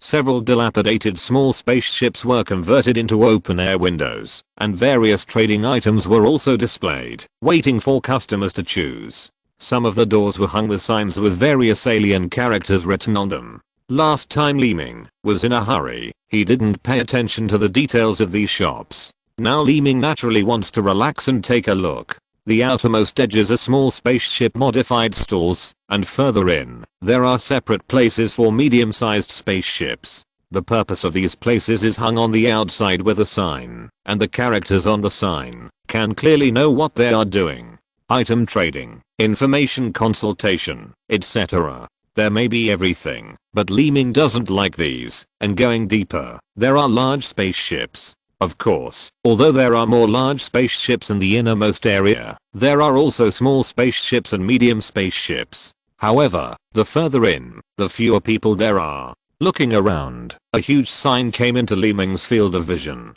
This sign was hung on the edge of a square spaceship, huge and eye-catching. When he saw the content on it, Li Ming couldn't help but take a breath and frown slightly. Is this TMD, a brothel? If you're listening to this novel on a channel other than Fanfic World, it means they downloaded and uploaded it without effort. We cordially invite you to visit our channel, Mundo Fanfic Novelos. There you'll find the original version of this story and you can explore many other novels of various genres. We're waiting for you to immerse yourself in a world of incredible novels. Chapter 634 Information Transaction. Li Ming understood the meaning of the alien characters, which was probably similar to what Li Ming understood, but this kind of place, this kind of venue, still shocked Li Ming. Advanced civilization, can there be this kind of fun? Li Ming muttered to himself in his mind. From Li Ming's perspective, the reproduction of the offspring of advanced civilizations is often the use of advanced equipment to cultivate excellent bloodlines in vitro to achieve the best controllable state. Just like the Orc civilization, using its own unique technology to create its own civilization and reproduce. When reproduction can be solved by equipment and more advanced civilization wisdom, the energy of the alien race will be concentrated on the development and growth of civilization. Like the place that Li Ming saw in front of him, it is almost worthless. If there is any, it is the most common entertainment behavior, completely out of the concept of racial reproduction. Looking at the sign swaying in the wind, Li Ming smiled slightly and walked to the other side. In addition to entertainment functions, this place also provides residential functions, but Li Ming has no intention of entering this place yet, so he turned around and continued to walk to other places. Li Ming came to a huge spaceship and stopped. The spaceship was huge and broken. It was divided into 2 parts. The spaceship was in the shape of a round cake and was separated from the middle, just 2 areas. I don't know how long the spaceship has been parked. The color of the surface has changed. One part is dark brown and the other is green. It's fancy, as if someone deliberately sprayed it. And there are patches on many parts of the spaceship. After Li Ming looked at it, he turned his eyes and looked at a medium-sized spaceship on the side. The dilapidated medium-sized spaceship was where Jinxie and Kirkland talked with Delaney before, but it was empty at this time, without a single figure. Li Ming just took a closer look and entered the giant dilapidated spaceship in front of him. There is no portal here. Everything depends on walking. The light inside is dim, the crowd is surging, and the layout and facilities have been modified. This huge spaceship does not include many services. Almost all the services that Li Ming has seen before are here, and even some that Li Ming has not seen. At this time, there were some aliens in the hall that were behaving extremely strangely. They were said to be strange, but in fact, they were just doing something in a separate area. It looked like they were drinking in a bar. Of course, the aliens' drinks were unique. Li Ming was not interested. He just glanced at them and left quickly. Entering a passage, Li Ming was heading to the goods and information trading area. Passing through the passage, he came to a square hall. Going forward, there was still a passage, but Li Ming stopped. At this time, many cabins appeared in front of Li Ming. Some had signs hanging on the door, and some had closed doors. Li Ming looked around. Under his wisdom, a lot of information entered Li Ming's mind. This area was the information trading area, but Li Ming had no intention of buying information. He kept walking around here on duty. With the ability of wisdom, Li Ming could easily obtain the information he wanted. There were many cabins in the hall, all distributed at the edge. Li Ming walked along the edge, and at the same time, he also put some information that he thought was valuable into his mind. As he walked, Li Ming suddenly stopped at the door of a room in a corner. This location is relatively remote, and the door is closed at this time, but Li Ming can sense that there are two aliens talking in the room. One is the information provider, and the other is the person asking for information. This place is different from other places. There are often many aliens waiting at the door of other places, but there is no one here. Li Ming is naturally clear about the reason. That is, the cost of this place is the most expensive. And Li Ming stopped here, not because of the price, but because the alien who provided information here actually has a brain barrier. That is to say, it is impossible to view more information only with the passive wisdom eye, but the active wisdom eye will inevitably alarm the other party. Li Ming turned around, and this kind of person with a consciousness barrier is still the only one here, so Li Ming stopped and waited quietly. After a while, the alien who asked for information came out, and Li Ming looked at the other party after leaving, turned his eyes, looked inside the room, and then walked in. After closing the door, Li Ming came to the middle of the room, where there were two sofas facing each other. Li Ming has rarely seen such furniture since leaving the earth. He sat down on the sofa and leaned against the back of the sofa, looking up at the alien opposite him. Sitting opposite Li Ming was an alien wrapped in a blue cloak, with a hood on his head and a mask on his face. Li Ming could not sense the other party's civilization level, as if the other party's breath was blocked by something. If he judged by the weak breath he sensed, this person's civilization level might be around level 2.5. Li Ming didn't care. Just when he was about to say something, the person opposite him suddenly said, "You are so lucky. I only provide information to 2 people every day, and you are the second one." Li Ming also smiled slightly, raised his hand, took out a star bag, and then raised his hand to throw it to the other party. But the star bag was bounced back with a bang when it flew only halfway. Li Ming was shocked when he saw this and looked at the other party with his eyes narrowed. "This is our first meeting. Let me first tell you the rules here. My name is Sexton, and people usually call me Psych. I only accept inquiries from 2 people a day. However, I only charge energy as a fee for the first one. As for the second one, it must be something other than energy that can impress me." The mysterious man who called himself Sexton raised his head slightly, and his eyes under the mask looked at Li Ming coldly. Li Ming also stared at the other person after hearing this. After hesitating for a while, Li Ming turned his right hand, and a cloud walking pill appeared in his palm. Then he gently pushed his palm forward, and the cloud walking pill came to the air between the two of them. Sexton looked at the pill, hesitated for a moment, and shook his head slightly. This action made Li Ming frown. The pill refined by Li Ming was already a top-grade pill, absolutely rare. The person in front of him just took a second look, and shook his head to refuse. Li Ming was really a little surprised, but Li Ming didn't care. He turned his right hand again, and a crystal block of mutant energy appeared. At the same time, he pushed it and placed it in front of the other person. As soon as Sexton saw the mutant energy crystal, he was immediately excited, as if he had discovered something that shocked him. He sat up, looked at the crystal, and then looked at Li Ming, without saying a word. After a slight hesitation, he leaned back and shook his head slightly. Li Ming's eyes changed slightly, and his expression became serious. After hesitating for a while, he moved his palm again, and a bean-sized transparent crystal appeared in Li Ming's palm. Li Ming looked at his palm, hesitated for a moment, and then raised his hand and pushed it over. This object came to the air between the two of them, motionless. Even though it was only the size of a soybean, it released an extremely strong and powerful aura. It was a drop of cyan water. As soon as Sexton saw this object, he made a HMM sound and sat up straight to look at Li Ming. Such a powerful natural energy is really a rare thing. While speaking, Sexton actually raised his hand slightly to grab the drop of cyan water. But before the other party could touch the water of the sky, Li Ming took back his hand and put away the three things he had just shown. Sexton seemed to have expected Li Ming's action. Seeing Li Ming put away the things, he didn't care. He leaned back on the sofa and said, "Tell me, what information do you want to know?" Li Ming smiled slightly, leaned back on the sofa behind him, and said slowly, "All the information about the Orc civilization." Sexton paused after hearing this, and kept looking at Li Ming with his eyes, but he didn't say a word. Li Ming also continued, "If the information you provide is helpful to me, I will give you this drop of water of the sky."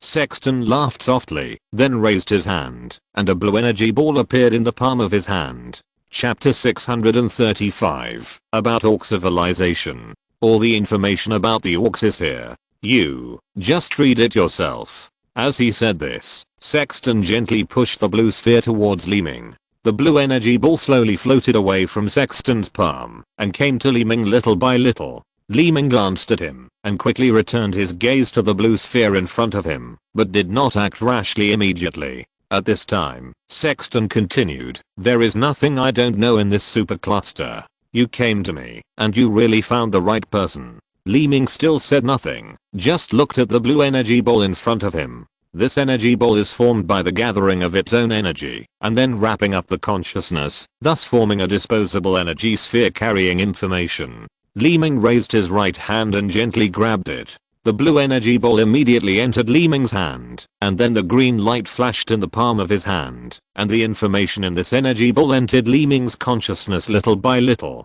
Viewing the information inside is like watching a feature film, with both pictures and people telling stories, which also speeds up Li Ming's reading of the information inside. The Lapnum Galaxy, where the Orc civilization is located, was originally a galaxy controlled by civilized creatures, and it was controlled by biological civilization. The entire galaxy belongs to the Grand Unified Galaxy, and is dominated by biological civilization. The biological civilization here is mainly about animal taming and light medicine, and it also has some reputation in the Hydra Centaur supercluster.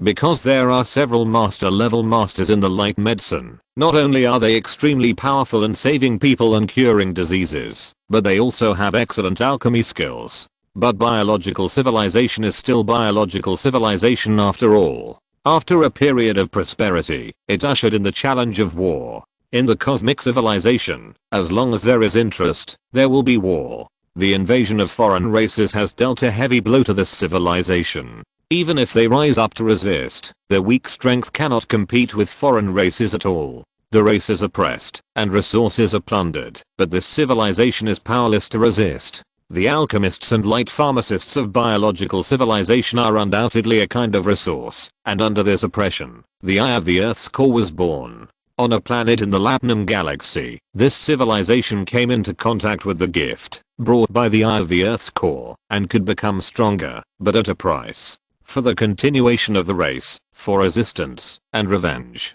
The Pandora's box of the Eye of the Earth's core was still opened. From then on, a new civilized species was born, the Orc civilization. This is the origin of the Orc civilization.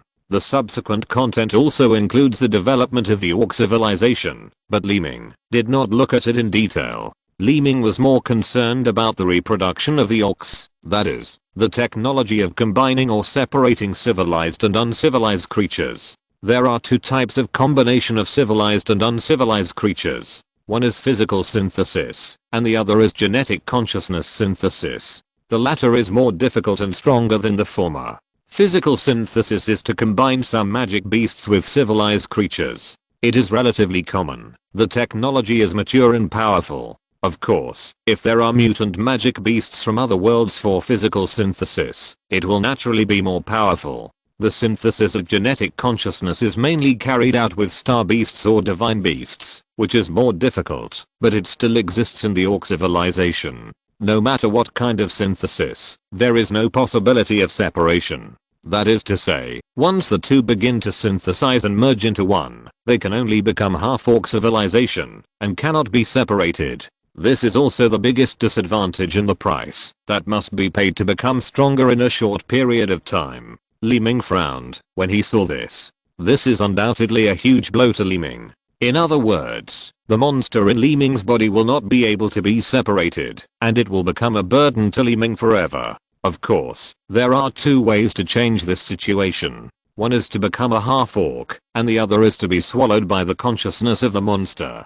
Compared with being swallowed by the consciousness of the monster, obviously, becoming a half-orc is still a better choice. But Li Ming doesn't want to become half-human and half-beast at all. If that's the case, Li Ming would rather seal this monster forever. Just worrying about this, the following content immediately caught Li Ming's attention. The synthesis of ideological half-orcs is different from that of physical half-orcs. Physical aliens can only appear with the general characteristics of humans and beasts, but ideology can appear completely in its own form. Simply put, Li Ming can become a half-orc without changing into a half-human and half-beast form. This information made Li Ming interested, but when Li Ming continued to read, his brows furrowed again, because this information was different from the origin and development of the half-orcs before, and the origin and development could be obtained through the integration of multiple information.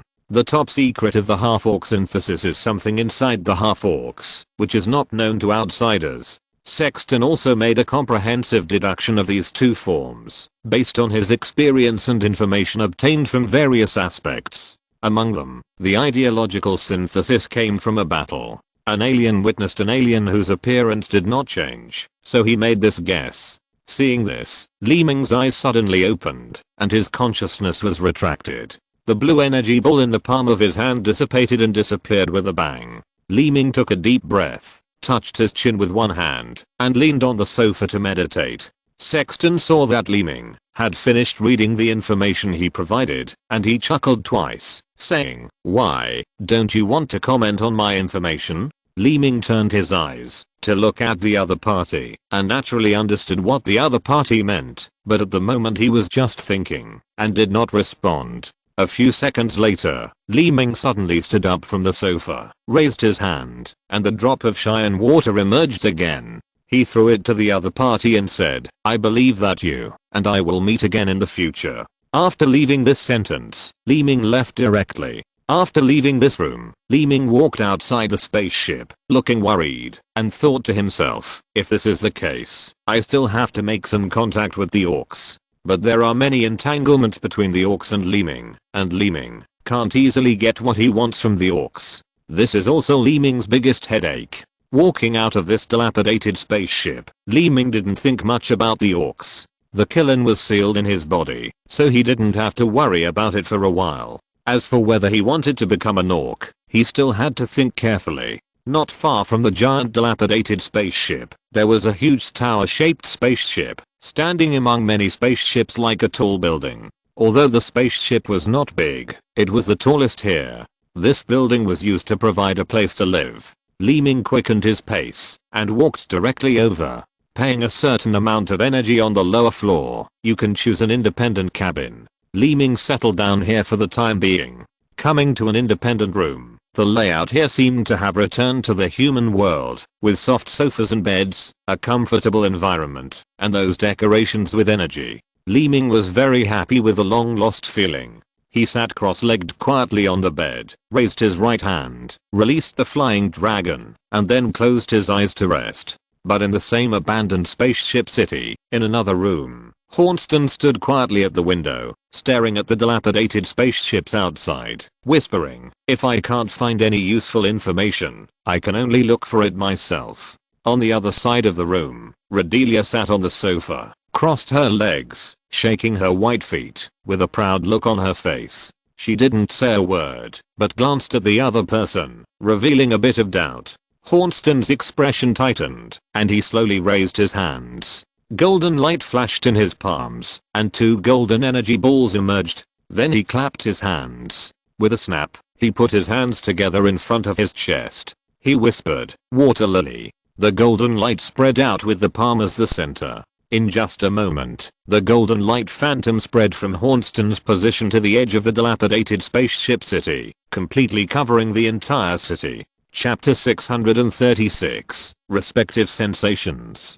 But it was as if a gust of wind blew through the consciousness in his brain. Li Ming was sitting cross-legged here. His eyes suddenly opened, and his eyes turned to look out the window. He moved to the window and looked into the distance. Under his wisdom eyes, the golden sensing aura could be vaguely seen. This is. Li Ming fell into deep thought. The sensing aura is different from Li Ming's consciousness flying dragon. One is a range sensing of non-mental power, and the other is a single positioning sensing. Although the former covers a wide range, it needs to be determined by the eyes after release, not 360 degrees. Li Ming's range sensing area is smaller, but 360 degrees, and the farther distance can only be directional positioning. This golden light sensing, and the sensing released by the blood hunter at the beginning, are both regional sensing, but the difference is that the golden light sensing is created by energy, while the blood hunter's thunder is a technological device. Li Ming can only sense the existence of energy, so the golden light sensing can be detected, but the high technology of the thunder cannot be detected by Li Ming.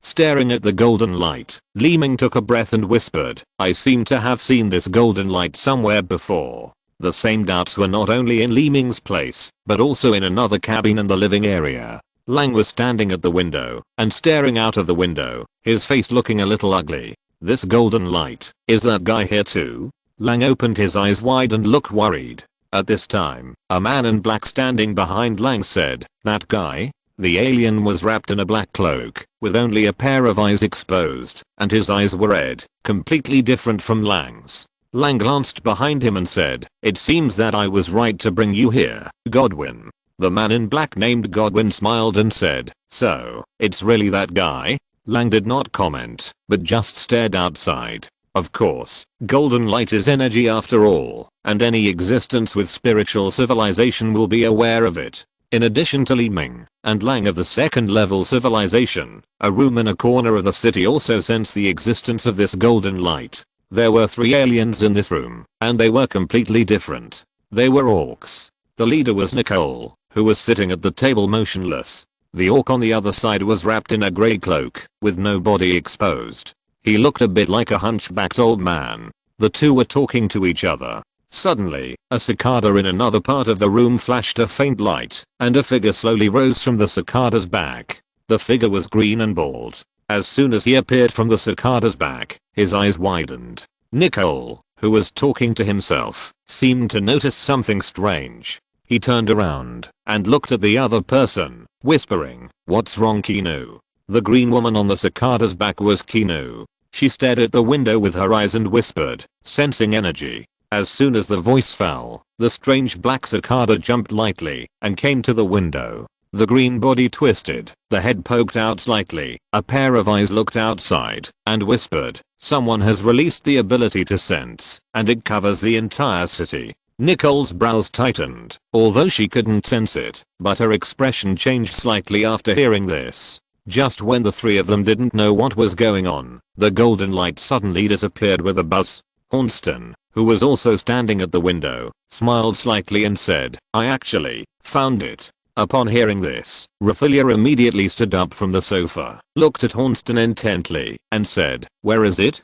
Take me there." Hornston turned around and looked at Raphaelia. After hesitating for a moment, he said, "It seems that other people have noticed the induction I released just now." Raphaelia's face suddenly changed when she heard this. Her beautiful face turned gloomy at this time. Her furious emotion was completely reflected on her face. She opened her mouth threateningly and whispered, "What do you mean?" Upon noticing Raphaelia's anger, Hornston immediately realized something. His whole body tensed up. He hesitated and said, "Even if we act now, more people may find out." Raphaelia's brows tightened, and her furious emotion calmed down. She slowly sat back and said, "You are responsible for finding this guy, but if you want to take action, I can do it alone. You'd better not interfere." Hornston was startled when he heard this, but he turned around quickly and looked out the window again without saying a word. At the same time, Li Ming returned to the bed, slowly sat down, frowned, and said to himself, the golden light disappeared, but there was no movement. Isn't it aimed at me? Li Ming thought secretly. Just now, Li Ming had thought of a user of the golden light sensor, who was Hornston, whom he met on Church Star. However, after the golden light, Li Ming was obviously discovered, but at this moment, everything outside was calm and there was nothing unusual, so Li Ming thought that this golden light was not aimed at him.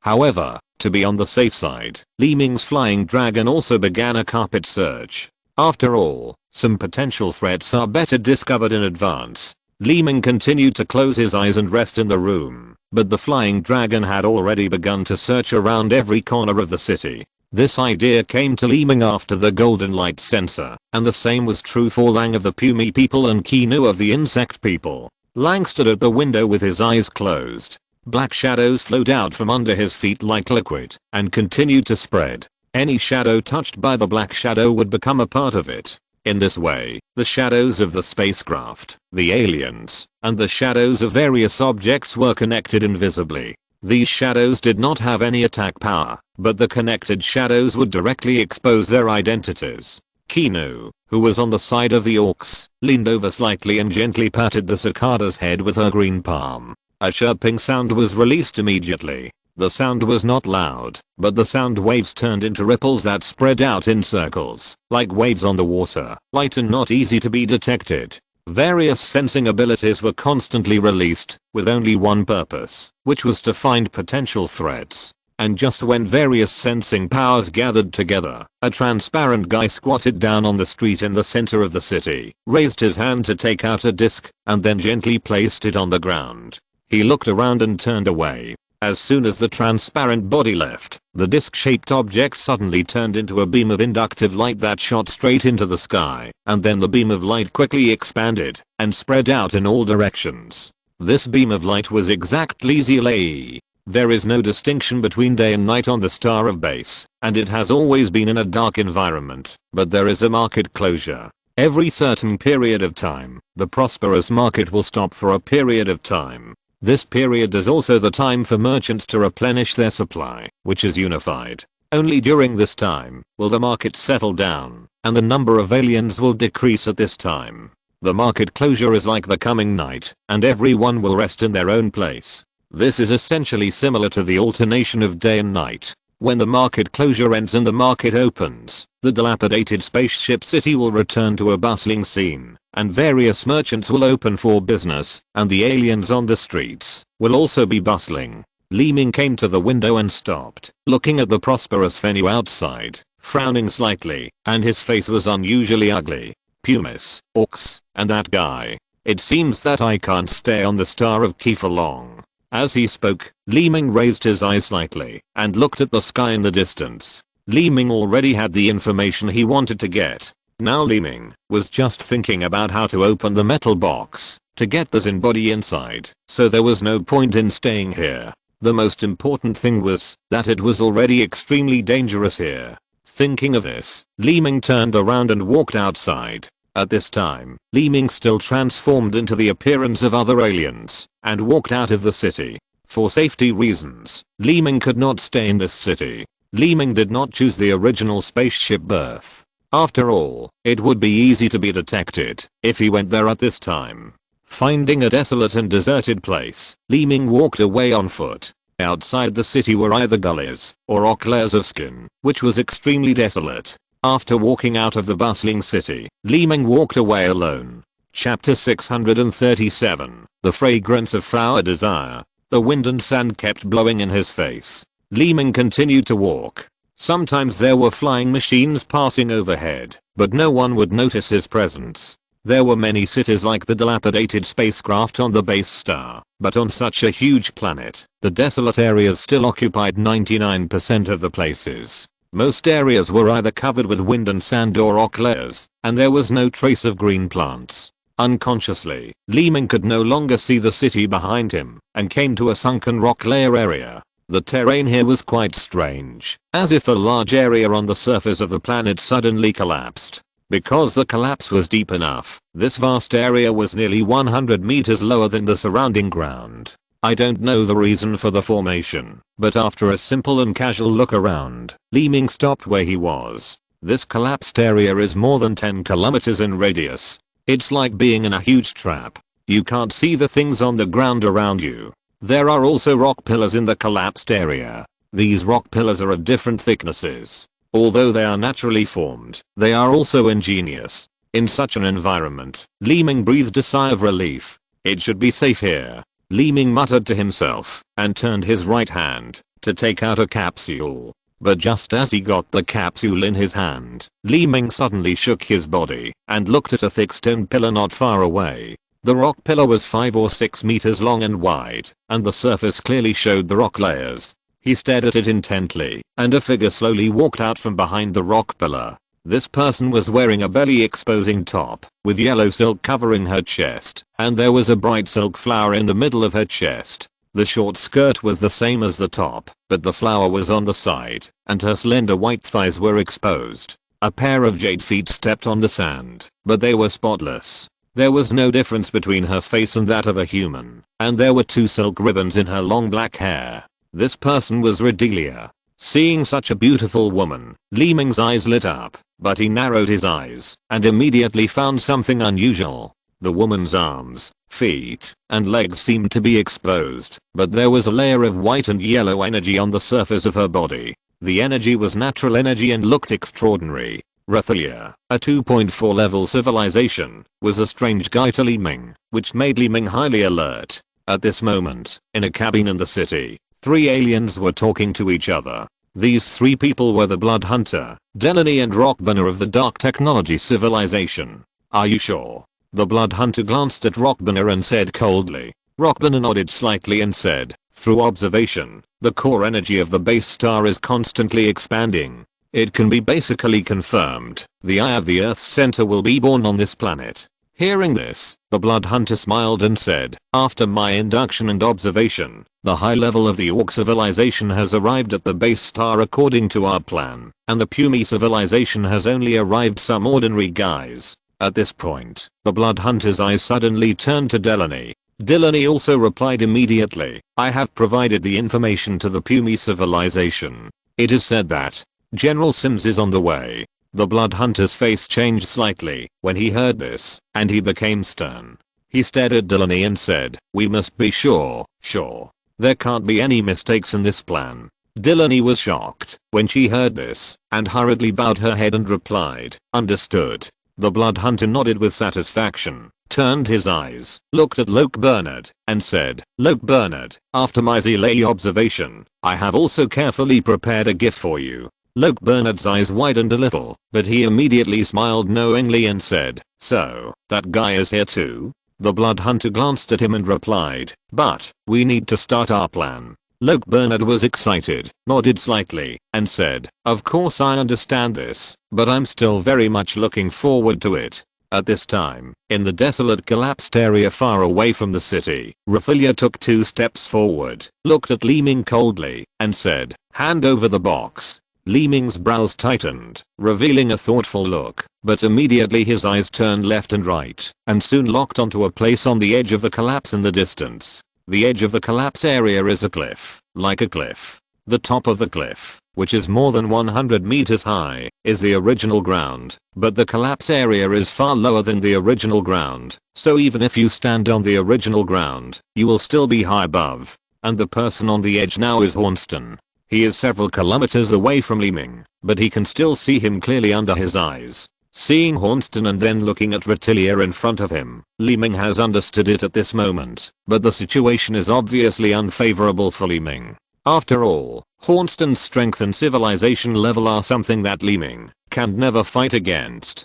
Seeing that Li Ming didn't say a word, Redelia's handsome face showed anger, clenched her fists, and said, it seems that you don't want to hand it over voluntarily. Li Ming was still thinking about countermeasures, and only heard a light hum sound. Redelia suddenly moved, and before she arrived, a fragrance had already entered her nostrils. The smell was like the fragrance of flowers, and also like the natural fragrance of flowers and grass under the tree. The smell immediately entered people's nerves. It felt like being on an empty lawn with no one around, and a beautiful woman in revealing clothes was walking towards them little by little, her body filled with the power of man's nature. Bang.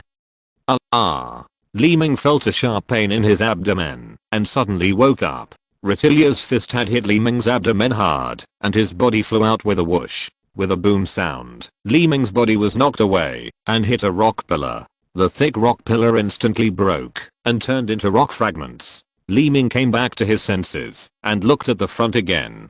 Retilia was already standing in the position where he was just now. Li Ming's consciousness was restored a little, and he looked at the other person intently, frowning. Just now was. Li Ming's eyes widened, and his eyeballs moved for a while. A blue triangle pattern had already appeared in his eyes. At this time, he found more clues. So, it was the smell from her body, and then I had a hallucination. He gritted his teeth and his expression tensed up. Retilia smiled and said, I can't believe your mental weakness. It's. As soon as she finished speaking, Retilia's body flashed and disappeared again. Li Ming didn't dare to neglect it, and his body shook and disappeared. This time, Li Ming retreated 100 meters away. As soon as Li Ming left the previous position, Retilia arrived. Although her speed was not as fast as Li Ming's flash, it was also very fast. This time the distance was a little farther. Li Ming's tense nerves kept paying attention. At the same time, he saw the energy area that emitted a strange fragrance. In Li Ming's field of vision, the area within a dozen meters around Retilia's body was surrounded by the smell. This smell could not be captured by ordinary eyes. By the time he smelled it, it was naturally too late. With his wisdom eyes, Li Ming could clearly see the area where the smell was floating. After all, this smell is also released by the energy in Retilia's body, just like the body fragrance of some girls, but the smell in front of him is deadly. Rethelia's second attack missed, and after blinking slightly, she looked at Li Ming and said, you woke up from the scent of flower desire so quickly. Your mental consciousness is really extraordinary. Li Ming's eyes were particularly serious. While staring at the other party, he did not forget to glance at Hornston, who was farther away. For Li Ming at the moment, in addition to the opponent in front of him, Hornston, who had not taken action, was the most worrying. But at the moment, Hornston in the distance, stood there with his arms folded, and did not look like he would take action. Despite this, Li Ming had to be happy and guarded. He refocused his attention on Rethelia in front of him, and said to himself, as long as I don't get close to that smell, there will be no danger. I can only attack from a distance. Thinking of this, Li Ming was already making new plans. Chapter 638 The Goddess's Feet. Li Ming focused his attention on Rethelia as much as possible. After all, it was also a 2.4 level civilization, belonging to the second interval. Li Ming, a second level civilization, naturally had to be careful. He was fully prepared. Close combat was not good, so Li Ming was planning to fight the opponent at a distance, and then find a way to get out. Just as Li Ming was thinking about what to do, the charming fragrance suddenly floated in front of his nostrils. He felt the fragrance enter his brain. His consciousness was confused. A faint light flashed in front of his eyes, and some illusions appeared. Li Ming frowned tightly, and his eyes widened a little. It's this smell again. What's going on? It's obviously gathered far away from the opponent, he said secretly in his heart, and the consciousness in his brain had already started a fierce struggle. This kind of consciousness confrontation is completely a battle between oneself and oneself. The strange fragrance made the evil thoughts in Li Ming's mind continue to expand, and reason continued to fight against evil. This made Li Ming sometimes clear and sometimes confused. Between reality and confusion, the pain of struggling made Li Ming bend over and crawl on the ground, holding his head with his right hand and supporting the ground with his left hand, gritting his teeth. But at this moment, Li Ming's eyes suddenly found something, and he shouted ah. In his eyes, he clearly saw that his abdomen was emitting that fragrance. At this moment, Li Ming suddenly thought of the punch that the other party had hit his abdomen just now. Could it be her attack also came with? He whispered in his mouth, but before he finished speaking, a momentum was approaching his body. Redelia's fist had fallen from the sky and hit Li Ming's head. At this time, Li Ming's left hand on the ground suddenly grabbed the ground with force. A muffled sound of bang was heard, and a vine suddenly sprang out from the ground in front of his head. The vine that broke out of the ground was like a sharp sword that suddenly sprang out from the ground, heading straight for Adelia above his head. Before the fist landed, the vines that sprang out immediately wrapped around Rathilia's wrist, and then swung them hard, as if to throw Rathilia out. But just as it was swung, the vines suddenly stiffened and stopped in the air. Li Ming's eyes widened a little, because as the close combat unfolded, the smell in the air around him became stronger and stronger. This smell cannot be solved by holding your breath, or covering your mouth and nose. The energy in the body of advanced civilizations can allow life to meet the needs of the body without breathing, but the current smell is in the form of energy, which restrains it from entering the body directly through contact. This is also one of the reasons why the radiation distance of the smell is limited. After the smell is released from Rathilia's body, it begins to spread around, but after exceeding a certain distance, the smell energy will dissipate and dilute into the air. The entire smell energy is like a phantom with smell. Hornston, who was far away, saw Rathilia being entangled by the vines and couldn't help but shake his head. His arms suddenly dropped, as if he was ready to take action, but after seeing the vines suddenly stop moving, he didn't take action immediately. Rathilia's body continuously released the smell, as if it was her own, and the smell in the area around Li Ming instantly became stronger, which undoubtedly aggravated the attack on Li Ming's consciousness. And this attack came from Li Ming himself, as if the two consciousnesses in Li Ming's brain were attacking each other. A cyan halo flashed on Li Ming's body, and Li Ming was using the ability of the wisdom eye. But at this moment, Rathilia in the air seemed to have found an opportunity. She suddenly exerted force with her right hand, and with a light snap sound, Rathilia broke the vine directly with force, and her body turned and fell back to the ground. Looking at Li Ming, who was still struggling, his brows tightened, and he whispered, "Under the erosion of the fragrance of the flower body, you can actually fight back." Li Ming's figure changed from crawling to half squatting, and his stiff head was raised little by little. Looking at Rathilia opposite, he gritted his teeth and said, "So, the other side of me is so powerful?" As he was whispering, Rathilia suddenly moved and approached him again. Before she arrived, the momentum of the fist had already reached her face. His eyes narrowed slightly, his brows tightened, and his right hand quickly raised. With a light sound of snap, Li Ming caught the opponent's fist with his palm. After the light sound, a heavy muffled sound of bang followed, and a circular energy shock wave spread out in a circular manner. The dust on the ground floated, and Li Ming's expression tightened, as if he had used up all his strength, but Rathilia opposite did not seem to have used up all her strength. After all, there was still a gap in the level of civilization, so Rathilia did not use up all her strength. Being blocked by Li Ming, Rathilia opened her eyes slightly in surprise, revealing a bit of surprise. Li Ming resisted with difficulty, whispering, "Under the chaotic consciousness, even the control of the body has become a little stiff." And Hornston, who was far away, suddenly showed anger, and said to himself, this guy has touched the goddess's hand." As he said this, Hornston held his head with both hands, and opened his mouth. On the battlefield, after Rathilia's fist was blocked, she snorted lightly, swung her body, and before the fist was retracted, her right leg suddenly raised. Snap! The white foot kicked Li Ming's face. Li Ming felt a strange force coming, and his head was hit hard, as if his head was about to fall off at this moment. The body flew out with a whoosh. Boom.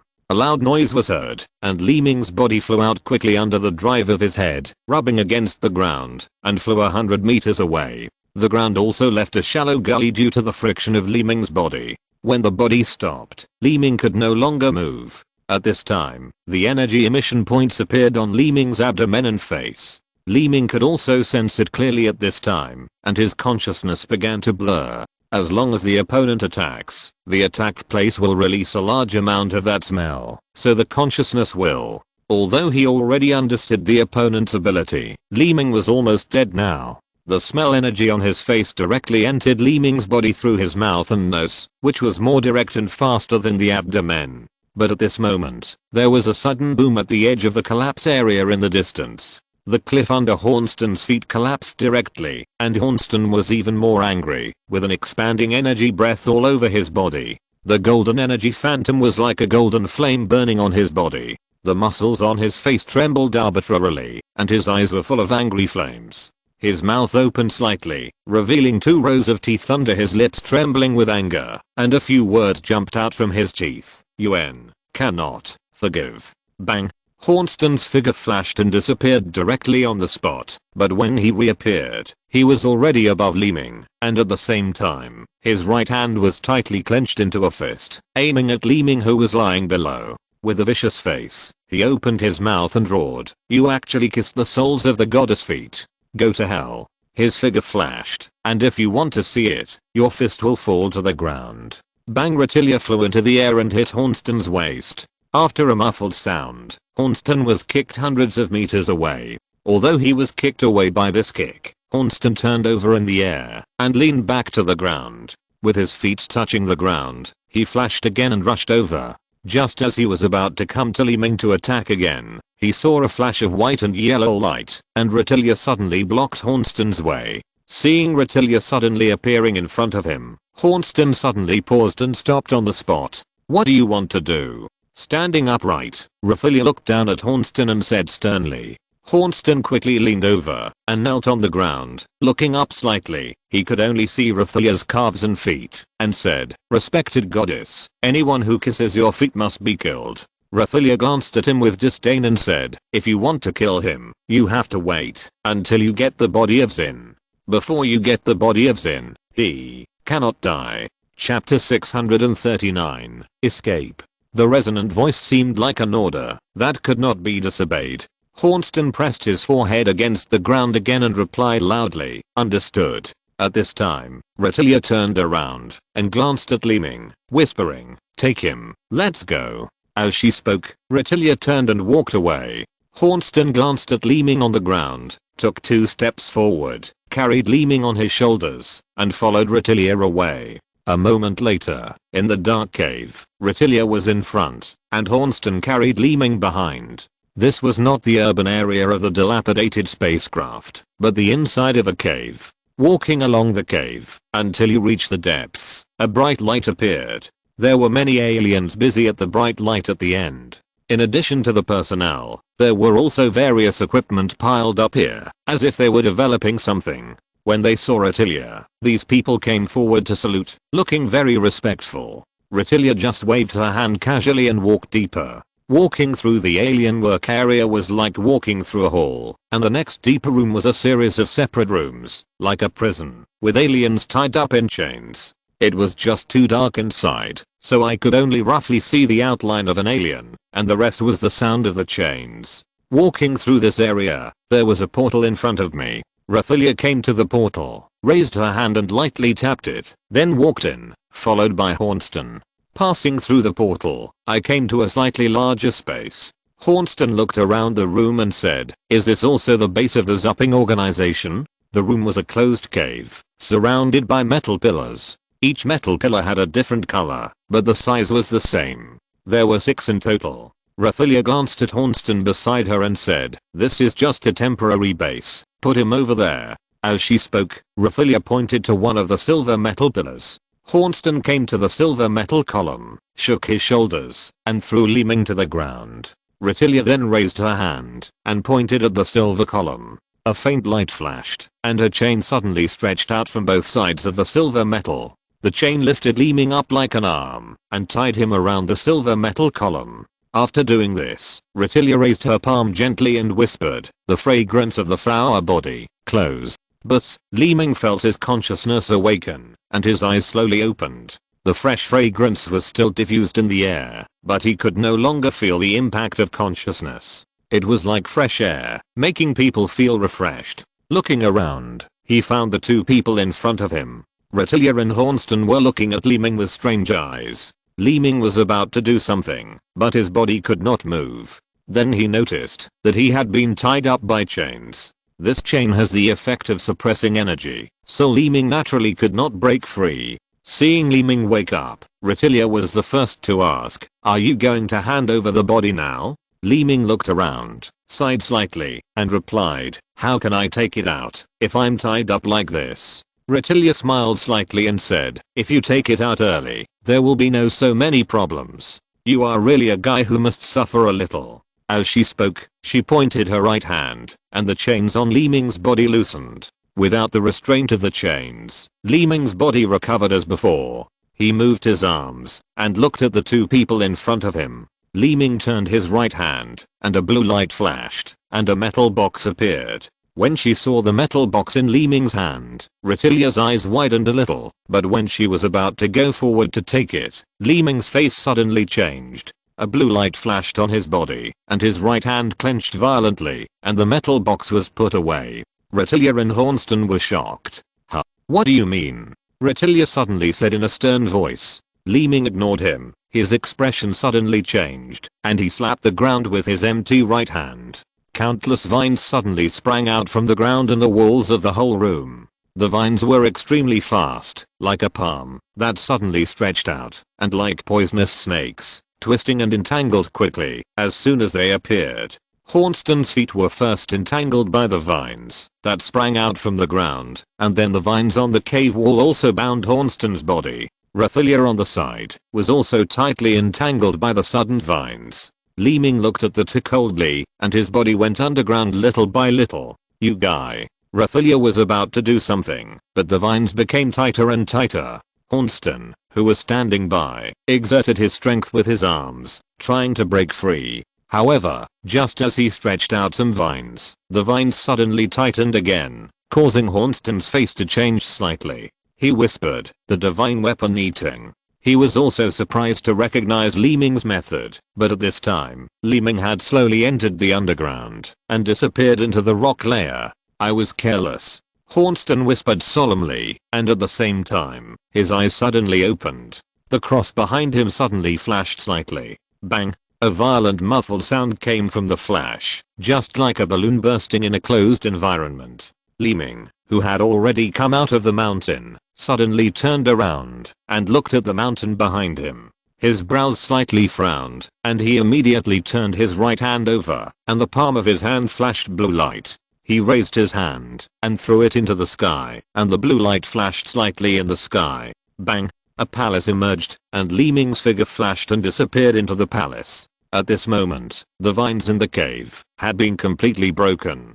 Hornston had broken free from the vines and turned to Retilia's side. He tore the vines off Retilia with both hands. Retilia, who had regained her freedom, was furious and said, "He actually ran away." Hornston, however, was calm and said, "No one can run away, especially from my hands." When they came to the outside of the mountain, the so-called mountain was like a sand dune, inconspicuous, and the desert was windy. Retilia and Hornston stood together and looked around. There was nothing. Li Ming had disappeared.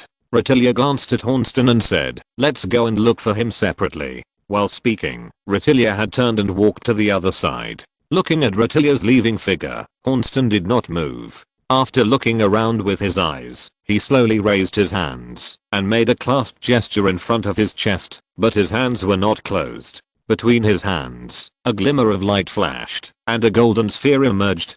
Because both hands were operating energy at the same time, the golden energy ball was unusually bright. A few seconds later, Hornston's hands suddenly snapped together, and the golden sphere gradually rose into the air and floated to a high place. Hornston's mouth opened slightly. Distant mountain hibiscus. As soon as the voice fell, the golden sphere had already flown to the sky. The golden energy ball in the sky was as dazzling as the golden sun, and then beams of light shot down. The light released by the golden sphere immediately covered a large area of the planet. However, the light was very weak, but it still achieved the purpose that Hornston expected. Under the light, various objects became transparent and entered Hornston's sight. At this time, every time the golden sphere rose, the area covered by the radiation increased by one circle, which was several times larger than the area of the water lotus. At this time, Li Ming had come to a secret space, which was inside the space-time castle.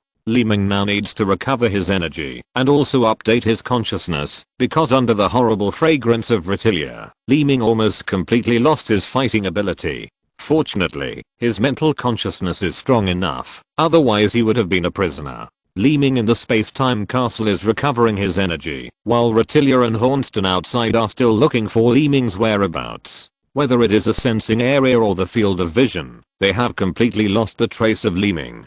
Hornston walked with a serious expression and muttered to himself, "It's impossible. Did he escape in such a short time?" As he said this, he looked up at the sky. The golden ball was still moving with the movement of Hornston's body, but there was no trace of Li Ming in the area that could be covered. At this time, Retilia was also searching in another direction, but she could not find any trace of Li Ming in her field of vision. Chapter 640, Body of Desire. In the starry sky of the universe, more than a dozen giant spaceships have quietly arrived at the space of the Star of Base. Among these spaceships, the one in the front is a silver blue spaceship. This spaceship is the largest, almost twice the size of the other silver spaceships. The surface is actually still silver, but the edge of the spaceship is blue. It is not very obvious, but it is still particularly conspicuous among the many silver spaceships. There are many aliens busy in the main cabin of this spaceship. Each alien is a silver-colored pumy, and they are all second-level civilizations. The alien standing in front of the operating table is slightly different. His cloak is blue, and the armor on his body is also silver and blue. There is also a blue slant on his face. This person is really one of the 4 generals of the pumy, SYNOPSIS. He looked at the operating table with cold eyes and said, "Order the troops to surround the entire Star of Base. Any spaceship that intends to leave this planet will be directly destroyed." "Yes." A soldier next to him replied after hearing you, bowed his head, and turned away. At this moment, Retilia returned to the desert area near the mountain, but now she was alone, and Hornston had gone to another place to search. After looking around, she still couldn't find Li Ming's whereabouts. She turned her eyes, and looked at the mountain, and walked towards the mountain. But just after taking 2 steps, her figure suddenly stopped, and she saw a figure slowly falling from the sky. It was Li Ming. Li Ming, who had recovered his energy, was ready to leave this place, but as soon as he appeared, he saw Retilia. The sharp Retilia naturally noticed Li Ming. The unexpected encounter surprised Li Ming. Retilia looked up at the sky, smiled slightly, and said, "So it's here." The cloak behind Li Ming shook, and it turned into white wings. It flashed lightly, and flew away without hesitation. Seeing that Li Ming was about to run, Retilia immediately flew after him. The speed of Zingyunai was extraordinary. Even though the opponent was in the middle stage of the second-level civilization, he could not catch up with Li Ming. However, Retilia looked proud. She slowly raised her delicate jade hand to her eyes and whispered, "Flower body desire fragrance, open." Li Ming's head suddenly felt a sharp pain, and the confusion of consciousness was restored again. "Ah.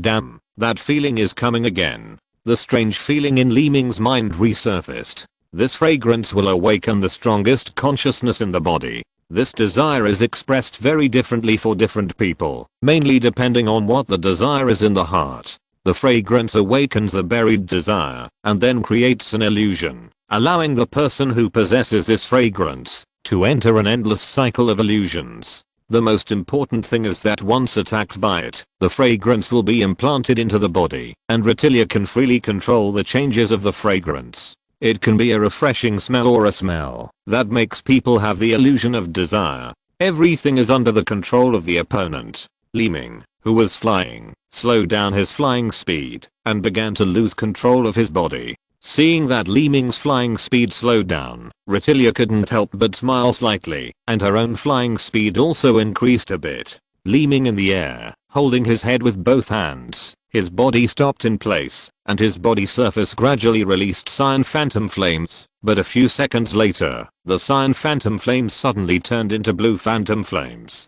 And the blue phantom flames had not burned for a few seconds, before they turned into green phantom flames. In a blink of an eye, Retilia had come to not far from Li Ming, looked at Li Ming coldly, and said, How could you escape from my hands? Since you don't want to hand over the metal box honestly, then, I can only."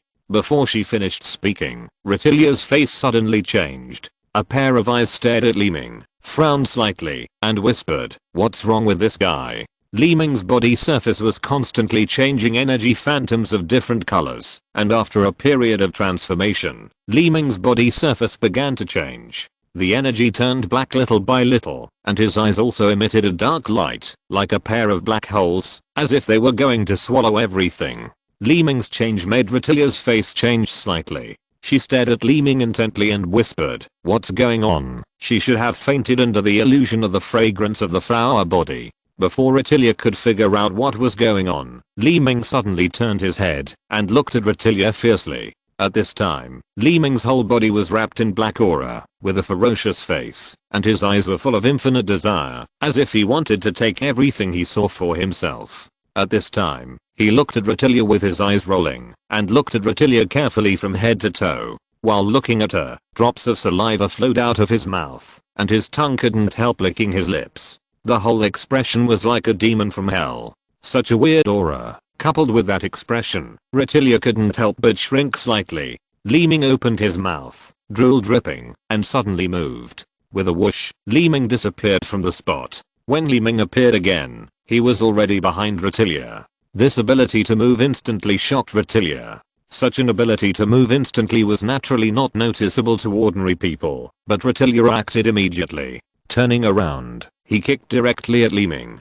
Before the kick hit Li Ming, Li Ming grabbed his ankle with his right hand. Li Ming stared at the other person's face with his eyes blankly. The black halo on his right hand flashed, and vines swam out. The black vines were only as thick as fingers, and they were like small black snakes, winding along Retilia's legs. Seeing this, Retilia was pale, and her right hand suddenly flashed with a faint light. A white and yellow flower formed in the palm of her hand, and she threw it at Li Ming. The flower was like a lotus, bright and dazzling, and it was formed by the gathering of energy. After it was released from her hand, it spun and flew straight to Li Ming's face. With a light bang, the flower hit Li Ming's face, and after the sound, it turned into smoke and shattered. The smoke entered Li Ming's body through his mouth and nose, as if Li Ming had inhaled all the smoke at once. As the smoke entered his body, Li Ming's figure suddenly paused and stopped on the spot, with a look of enjoyment of the smell of smoke on his face. The vines on his right hand also relaxed, as if he had taken drugs that anesthetic nerves. His whole body was floating in the air. This caused the vines that were wrapped around Retilia to loosen up. Seeing the opportunity, Retilia snorted softly, retracted her legs and jumped away. But when he looked at Li Ming again, the black flames on his body suddenly became stronger, as if the flowers just now had fueled the burning of the black phantom flames. The black flames expanded several times in an instant, and Li Ming's eyes suddenly widened a little, and even his facial expression became more ferocious. At this time, when he looked at Retilia again, it was like a hungry wolf seeing a piece of meat, and he moved and pounced directly. Bang! The figure flashed and disappeared from the spot again. When he appeared again, he was not behind Retilia, but right in front of her. His mouth was wide open and drooling. His hands were open, as if he wanted to hug Retilia. Retilia was shocked, and didn't know what happened, because Li Ming's current performance was completely different from the effect he wanted to achieve with his ability. As soon as the figure moved, Retilia was about to escape, but before he moved, black vines suddenly flew out from Li Ming's body. The vines intertwined with each other, surrounding the surrounding space. In a blink of an eye, a huge spherical space had been formed. The entire sphere was completely formed by the vines intertwined with each other, like a bamboo cage woven by humans. Inside the spherical space, 4 vines were wrapped around Retilia's wrists and ankles, pulling her apart in a big shape, making her unable to move. However, Li Ming slowly approached like a hungry jackal, drooling. Seeing Li Ming's posture, Retilia frowned and opened her eyes wide, with a look of horror on her face, and whispered, what are you going to do?" Li Ming seemed to have completely lost consciousness, and just approached her little by little, looking her up and down like a prey. If you're listening to this novel on a channel other than Fanfic World, it means they downloaded and uploaded it without effort. We cordially invite you to visit our channel, Mundo Fanfic Novelos. There you'll find the original version of this story, and you can explore many other novels of various genres. We're waiting for you to immerse yourself in a world of incredible novels. Chapter 641, Hometown, Laniakia. Li Ming's face was slowly approaching the other's upper body, and his saliva dripped onto Retilia's body. At this moment, Retilia's expression suddenly tensed up. Her body surface flickered, and she whispered, "The fragrance of the flower body desire, close." Buzz. Li Ming's brain was stinging, as if something was withdrawn from his consciousness. It felt like his soul was taken away in an instant. The black phantom flame faded little by little, and Li Ming's eyes and expression gradually returned to normal. At the same time, the vine cages around him also shrank and loosened little by little. Li Ming held his head with one hand, frowned, and his body retreated several meters away. His eyes occasionally looked at Retilia, but Li Ming had no memory of what happened just now. The vines faded, the restraints were untied, and Retilia regained her freedom. She immediately jumped back and retreated to a distance. A pair of eyes looked at Li Ming, with a bit of worry on his face. Li Ming has gradually come to his senses. Although he doesn't know what just happened, he is still aware of the current situation. When he looks at Retilia opposite him, he looked around and didn't find the whereabouts of Hornston. This guy doesn't exist, so Li Ming is slightly relieved. Retilia stared at Li Ming closely, thinking in her mind, secretly saying, the flower fragrance has an abnormal effect on him and can't be used again. But if Hornston is not here, Retilia thought so in her heart, and her figure began to slowly retreat, as if ready to escape at any time. This action was also noticed by the attacker, who smiled slightly and whispered, since Hornston is not here. Thinking so, Li Ming moved his figure and shot out like a sharp arrow. Seeing Li Ming rushing towards her, Retilia frowned and became nervous. Although Retilia is a 2.4 level civilization, it has limited means and insufficient combat power, just like an ordinary biological civilization. Naturally, its combat power cannot be compared with other civilizations. When the most powerful means cannot be used, it will fall into a huge passive situation. She gritted her teeth and turned to run away. But at this moment, Li Ming's eyes suddenly widened a little, and he shouted, "Phantom Dragon." As soon as the two words came out, Retilia felt her mind was in a trance, and her body became unstable. She was about to escape and suddenly trembled. When she reacted, her body had been tightly entangled by a vine. The vine on her left hand bound her, and a white light flashed in her right hand. A light blade appeared in her palm, and stabbed at her. But just when the light blade was about to pierce the other's neck, Li Ming paused. Li licked his dry lips, and his right hand was unable to stab. Retilia had a horrified expression on her face. Even though she was scared, she was still very charming, which made Li Ming unable to do anything. Damn, I still can't bear to attack a beautiful woman. He cursed inwardly, and clenched his right hand. The light blade disappeared, but when he flipped his hand, a blue light sphere appeared. He raised his hand and threw it into the sky. The blue light flashed in the air and turned into a palace. Then he grabbed with his right hand and flew to the palace in the air with Retilia. At this moment, at the edge of the city of the dilapidated spaceship, on the top of a tall spaceship, an alien wrapped in a black cloak was sitting at the table waiting. This person's body, head, and even hands were wrapped, and even his face was wearing a mask. And in the corridor below this cabin, there was a heavy sound of bang bang bang. A guy with a cross on his back and a tall and powerful figure was slowly walking towards the cabin on the top of the building. This person was Hornston. Squeak. A light sound was heard, and the dilapidated cabin door was pushed open, and Hornston stood at the door. He came to the table and sat down slowly. He glanced at the man in black opposite him and said, "Sexton, why are you here?" The man in the black cloak was Sexton, who was trading information with Li Ming. He smiled slightly and said, "I also knew you were here, because I saw the golden light. It's been a while since we last saw each other. It's a while since we last met. It's nice to meet here and chat today."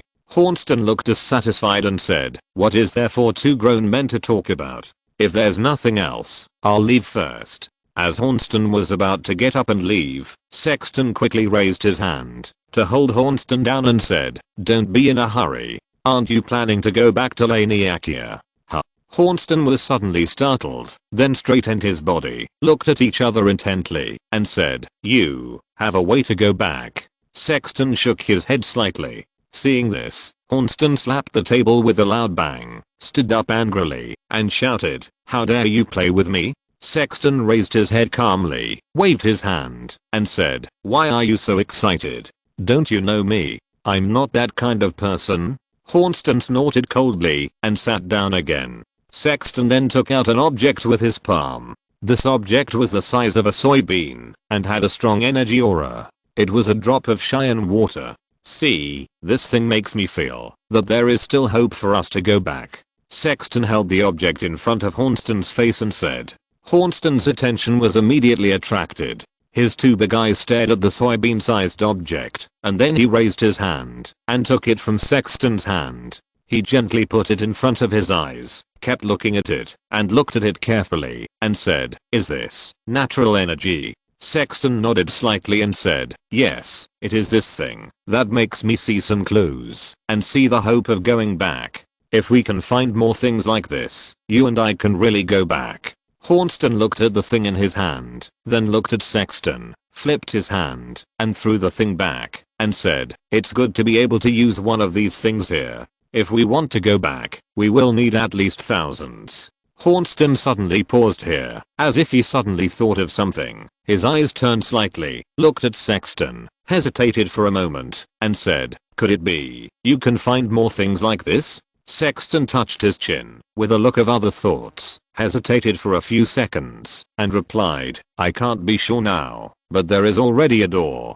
This thing was traded with me by a blade, so we have to find this person to ask clearly." Upon hearing this, Hornston immediately became energetic and said loudly, "Give me his information quickly, I'll catch him now.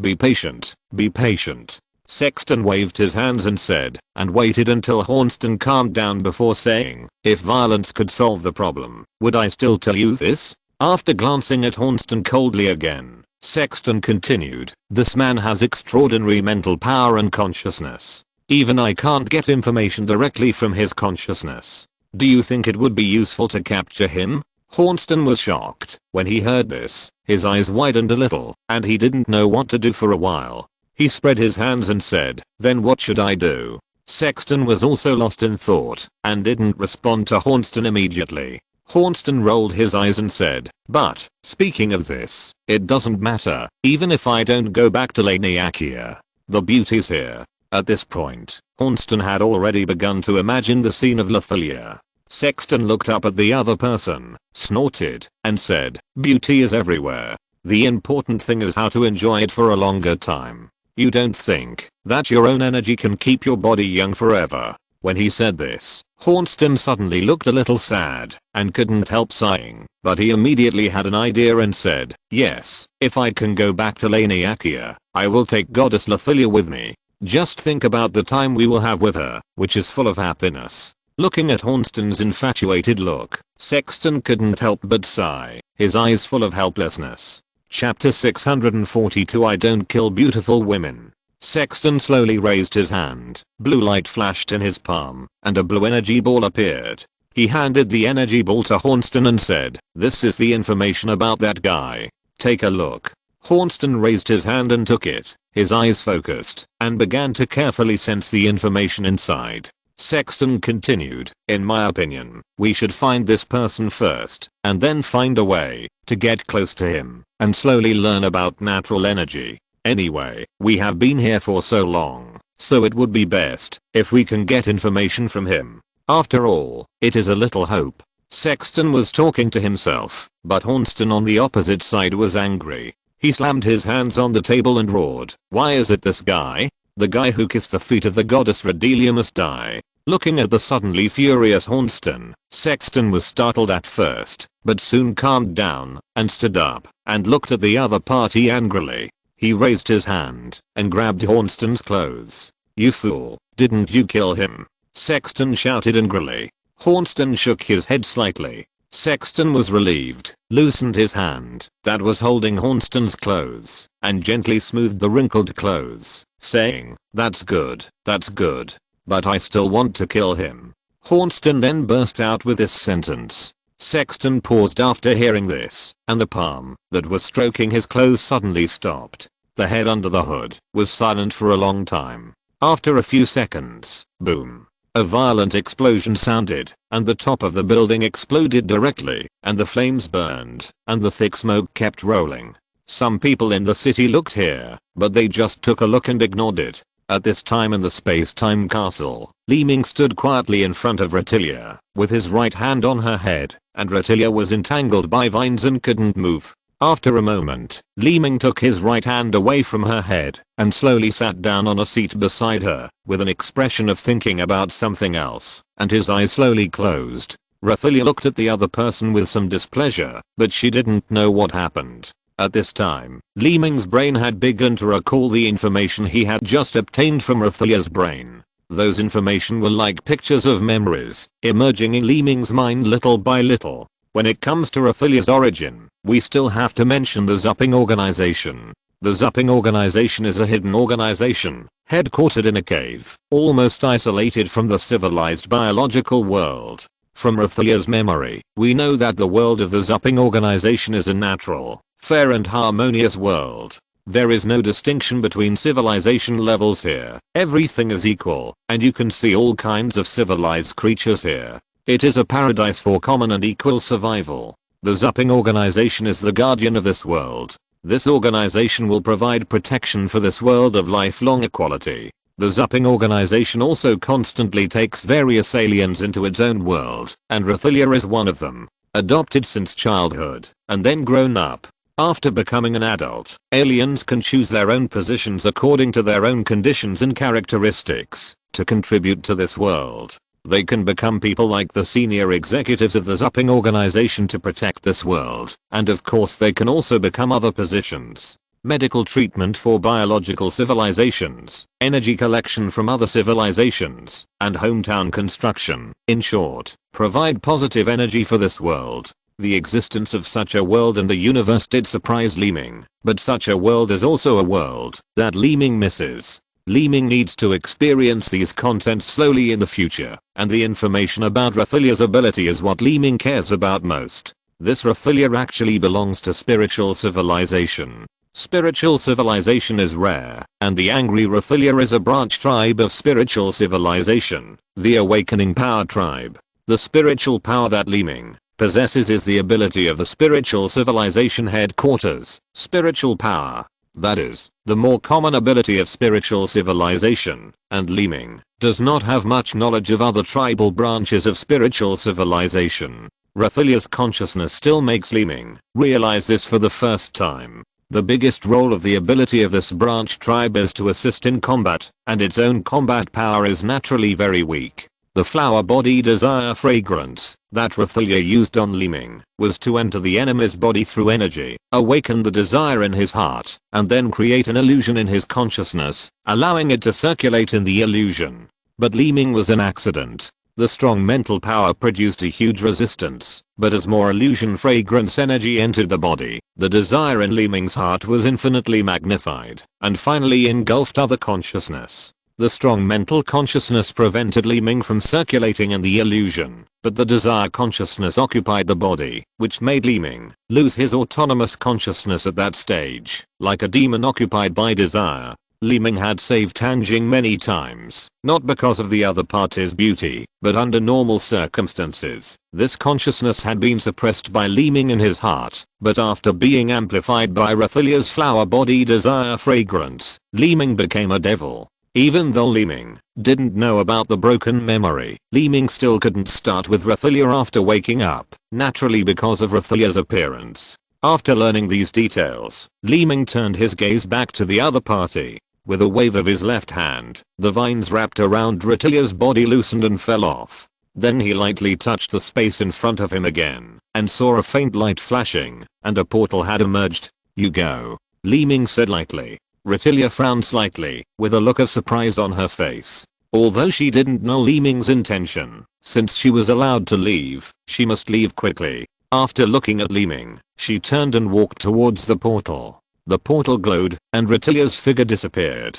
Li Ming looked up at the location of the portal and sighed slightly. At this moment, in the space of the Star of G, another batch of spaceships were slowly approaching. Although these spaceships were large spaceships, they were still far from the giant spaceships of the Pumi civilization. The spaceships were earth-colored, slightly old in appearance, and shaped like the Chinese character. These spaceships are the Orc spaceships from the Big Star. They are not as big as the Pumi civilization, but their number is very large. There are already many Pumi civilization spaceships in the space of the basic star, and the Orc civilization spaceships did not approach easily, but just kept a certain distance. On the basic star, in a closed cabin, the three people from the Dark civilization were still talking.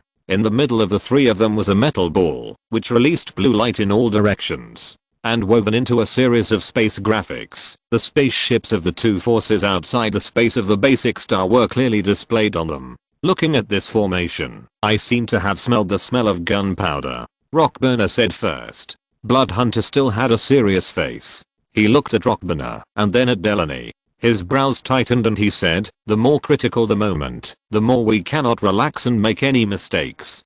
Do you hear me? Rockburner and Delaney bowed their heads and replied in unison, yes. Bloodhunter nodded with satisfaction, looking at the blue light map in front of him, and said, everything depends on this step. As he spoke, Bloodhunter raised his hand and lightly clicked. The blue line suddenly began to change and turned into a planetary map of the base star. The image clearly showed the energy distribution on the base star. In outer space, the spacecraft of the Dark Technology civilization has been monitoring this planet and exploring the energy changes in the center of the Earth. This detection will detect all the energy carrying crusts of the base star, but Bloodhunter's eyes are fixed on the energy changes in the center of the Earth. He looked at it very seriously and said, once we have determined the outbreak point of the Earth's center, the plan will be a success. As the Bloodhunter saw, there was already a lot of energy active in the Earth's center of the star of base. This energy was very active and was still growing, although it could not affect the planet now. As the energy activity intensified, many natural phenomena would also erupt on the planet. The bustling spaceship city area had become much more depressed at this moment. The total number of aliens had not increased or decreased, but there were fewer and fewer people walking on the streets. Chapter 643, Stop the War. Behind a huge rock, Li Ming hid in the shadow of the rock and whispered, the Pumi people have actually blocked the Star of G. The biggest change in the Star of G is the blockade of the Pumi civilization. Just like the police blocking a building, no one can go in, and no one can come out. No matter how you look at it, the Pumi civilization, as a second-level civilization world, is still the master of the Hydra Centauri supercluster. The cost of a life and death battle with the Pumi civilization must be huge.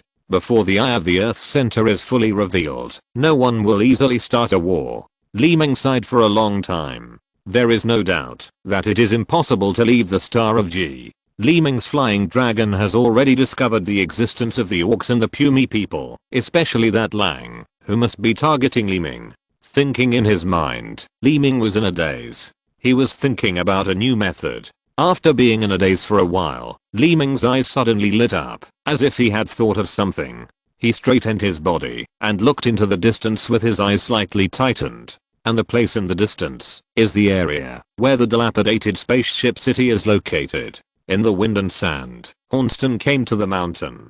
He looked around and saw a figure not far away. He looked at it intently and his eyes widened. The person in the distance was Retilia. His eyes widened suddenly, and he ran faster, shouting, Goddess Retilia. When Hornston came to him, Retilia glanced at him with contempt. Under her dark face was extreme anger.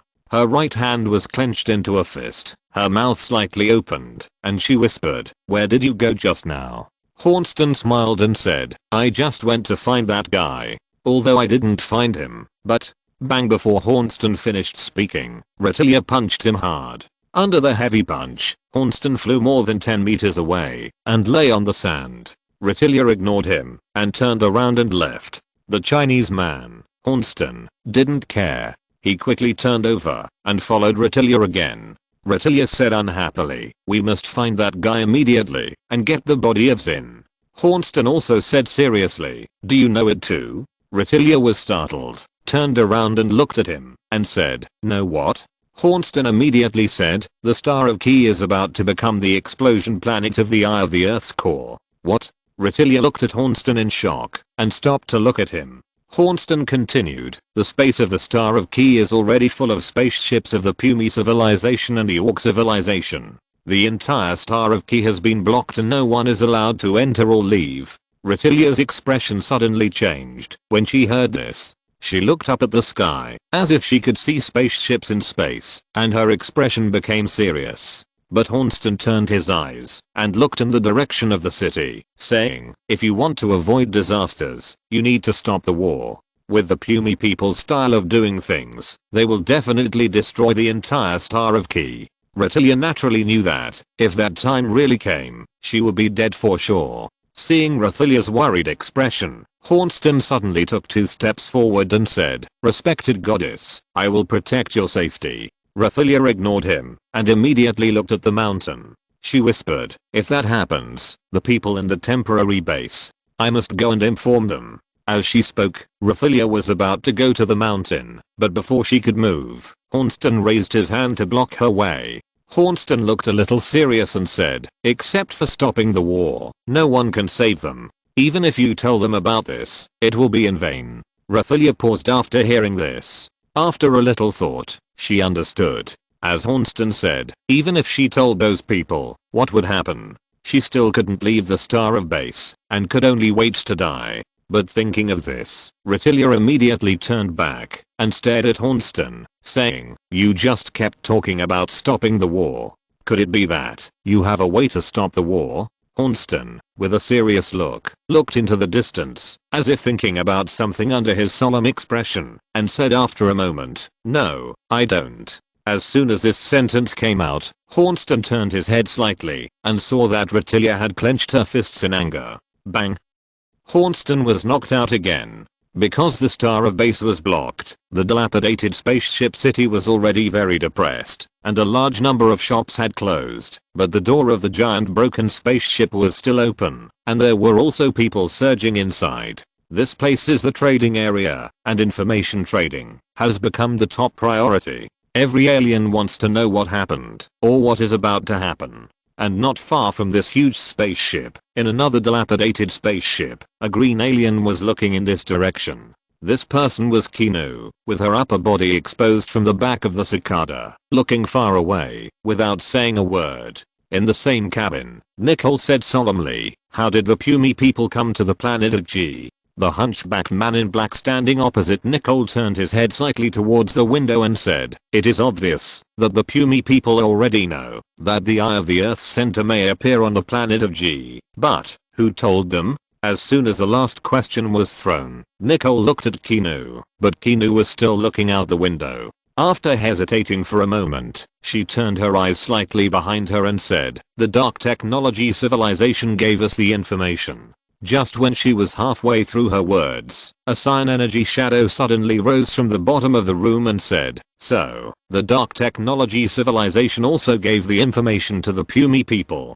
The voice appeared along with the cyan figure. This person was Li Ming, but the shadow was in the form of complete consciousness energy. Li Ming's sudden appearance startled the 3 people and they all cast their eyes over. Among the 3, Nicole recognized Li Ming at once, and his expression changed immediately. He said in surprise, "It's you?" Li Ming just glanced at the other party and ignored him, and then said, "Once the eye of the center of the Earth breaks out, the battle between the Orcs and the Pumi civilization will begin. Who will be the most advantageous at this time?" The last conflict was in Burner Cruz Bay, and this time it is on the Star of Base. "I think this is the purpose of the dark technology civilization," Li Ming continued. The 3 Orcs looked at each other for a while, and then turned their eyes to Li Ming. Li Ming continued slowly, "Before you came, the Pumi people had already secretly discussed the eye of the center of the Earth with Delaney of the dark technology civilization. If the information about the eye of the center of the Earth that you obtained also came from the dark technology civilization, then this is logical.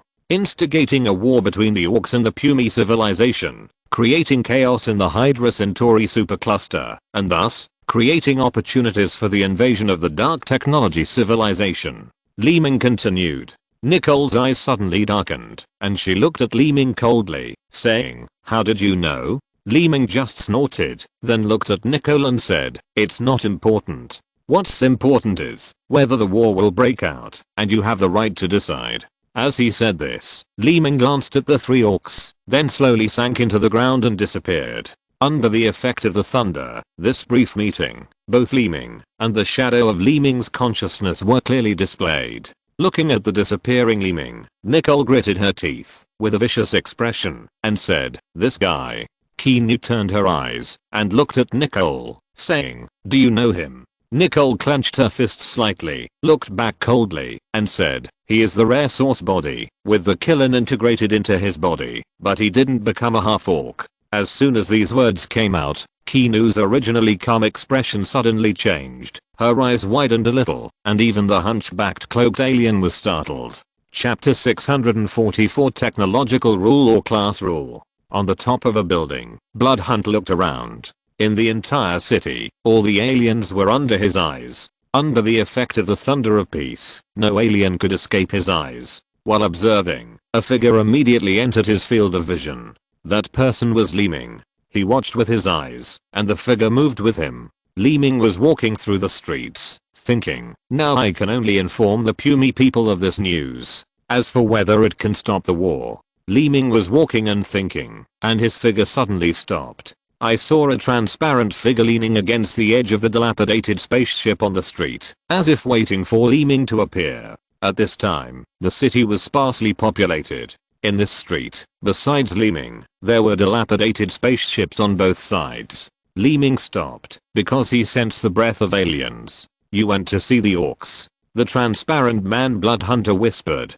Li Ming stared at the transparent alien with his brows slightly wrinkled. He could sense the other party's breath, but he could not sense the other party's civilization level, and Li Ming had no impression of this person. The Bloodhunter's back left the wall, and his palms had quietly condensed energy, as if he was ready to do something. But at this moment, two figures suddenly appeared behind Li Ming. They were Retilia and Hornston. "I found you after all," Hornston said with a smile. Retilia also looked at Li Ming coldly, and her anger towards Li Ming was already reflected in her eyes. Just as she was about to step forward, Hornston suddenly raised his arm to block Retilia's chest, and said seriously, "Wait." Hornston's eyebrows tightened slightly, and he looked at the street in front of Li Ming, and he had already noticed the existence of the Bloodhunter. Huh. Hornston's eyes suddenly widened a little, his head turned slightly to the side, and whispered, "Why, soft?" Looking at Retilia on the side, and then looking at his arm and palm, just blocking Retilia's chest horizontally.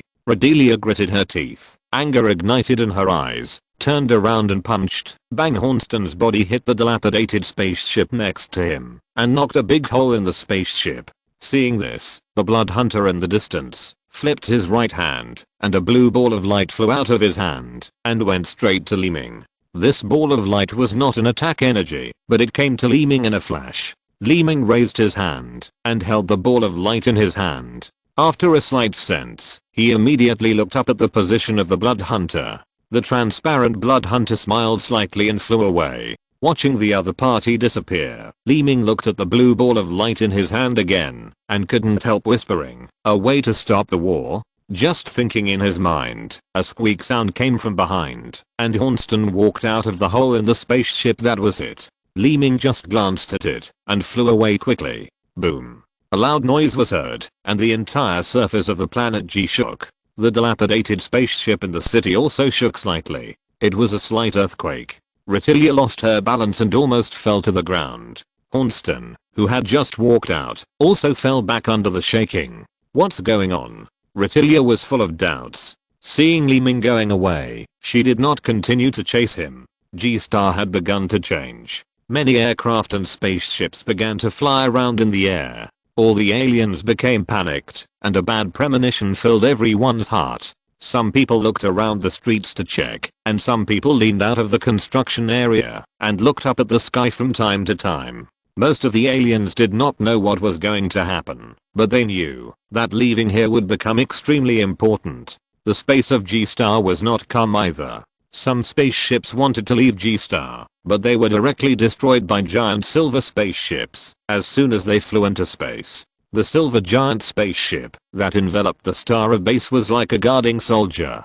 Any spaceship that attempted to leave would be ruthlessly destroyed by high energy lasers. The panicked scene on the Star of Base was like a war was about to come. The aliens running around were like refugees in the war, eager to leave and find a safe place. And all of this was presented in a blue light curtain on a metal ball. Surrounding this blue light curtain were Okbana and Delaney. The earthquake just now should be the riot of the Earth's core energy. Delaney turned her head and looked at Okbana. Rockbunner smiled and said, next, it will become more violent until the eye of the Earth's core appears. As the two were talking, the wall of the cabin suddenly flashed slightly, and a transparent person walked in. As soon as he came in, his transparent body slowly materialized. He was wearing a grey earth coat. It was the Blood Hunter. As soon as the Blood Hunter looked at Rockbunner, he said, go, your old friend is waiting for you. Bernard paused after hearing this, but after thinking for a while, he laughed, stood up slowly, and said, surprise, it came a little suddenly.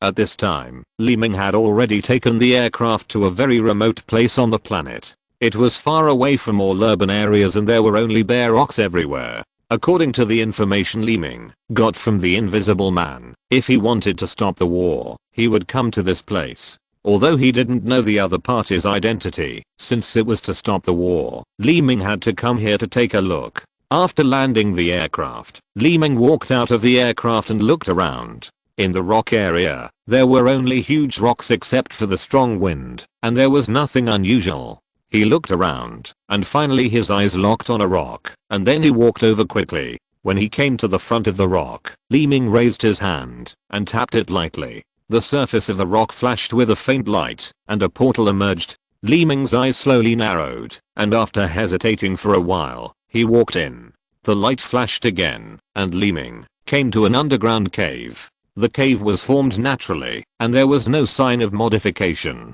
As soon as Li Ming appeared, he carefully looked around and finally looked at the dark place deep in the cave. The footsteps came little by little. Before seeing the figure, the footsteps could be easily heard, and then the outline became more and more obvious. See you again. After the voice, the whole person has become clear. The person who walked out of the darkness was Bernard. As soon as Li Ming saw this person, his eyes widened a little, and he said in surprise, it's you? Bernard smiled slightly and said, the one who notified you to come here is my boss. Li Ming's eyebrows shrank tightly, and his face became solemn instantly. Bernard paused and stopped a few dozen meters away from Li Ming.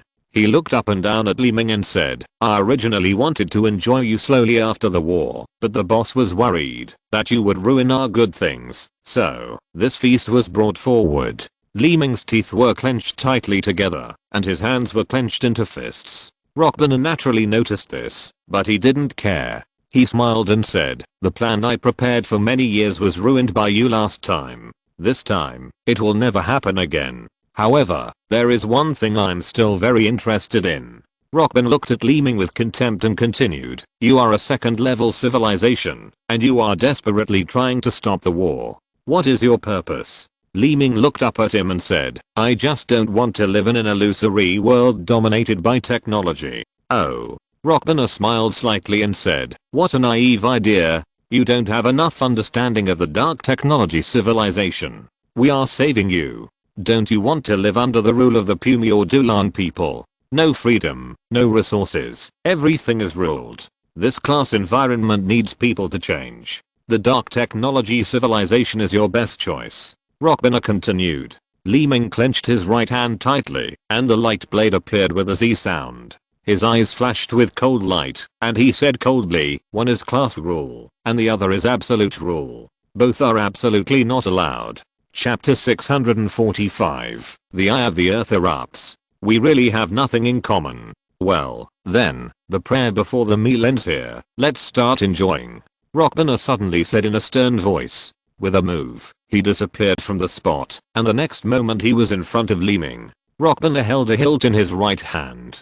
The top of the hilt flashed with light, and a laser beam appeared. After a bang, the lightsaber in Li Ming's hand collided with the opponent's lightsaber. As soon as the weapons collided, the ground suddenly shook boom boom boom, and another earthquake occurred. Fine dust and sand continued to fall from the cave above. Bernard became excited, his mouth slightly opened, and he said, feel it, this is the prelude to war. As soon as the voice fell, the light blade in his hand waved again, his body fluttered, and the two fought fiercely. In the dark cave, the light blades kept flashing and colliding, the energy breath spread everywhere, and the light and shadow mixed with the sound of the light blades colliding flashed in every corner of the cave. Boom. Another loud noise was heard, and the earth shook violently again. A crack more than 1 meter wide appeared on the ground of the cave, separating Rockburner and Li Ming, and rocks began to fall from the top of the cave. Although the strong earthquake lasted only for a moment, the entire cave was already shaky. Looking at this surface, Rockburner laughed again and said, "Look, the war is about to begin." Li Ming's brows frowned, but his eyes widened a little when he saw the huge crack in front of him. In the crack, energy was constantly released, just like the crack was releasing flashing blue light, but it was extremely weak. Rockburner also noticed the changes in the crack, and showed a puzzled look. Could it be, the outbreak point of the eye of the Earth's core is here? Rockburner said in surprise. At this moment, the shaking of the earth suddenly became more violent, and the occasional earthquakes, before turned into continuous earthquakes. The ground was shaking, the rocks on the top were falling, and the cave seemed to be about to collapse. Li Ming looked at Rockburner on the opposite side. The golden light flashed on his body, and the golden magic shield had emerged, completely wrapping Li Ming in it. Rockburner didn't care at all, just looking at the crack in front of him, thinking, if this is the outbreak point, then the situation is not good. I have to inform the Blood Hunter boss, as soon as possible. Boom. A large piece of rock fell down, and the cave was instantly covered by rocks. Li Ming flew up with a flash of golden light. Under the golden light, these falling rocks could not hurt Li Ming at all. Breaking through the falling rocks, Li Ming flew straight into the sky, but when he looked at the ground again, Li Ming frowned tightly. The entire area, several kilometers in radius, had collapsed, and cracks 5 or 6 meters wide appeared. Blue light flashed in each crack.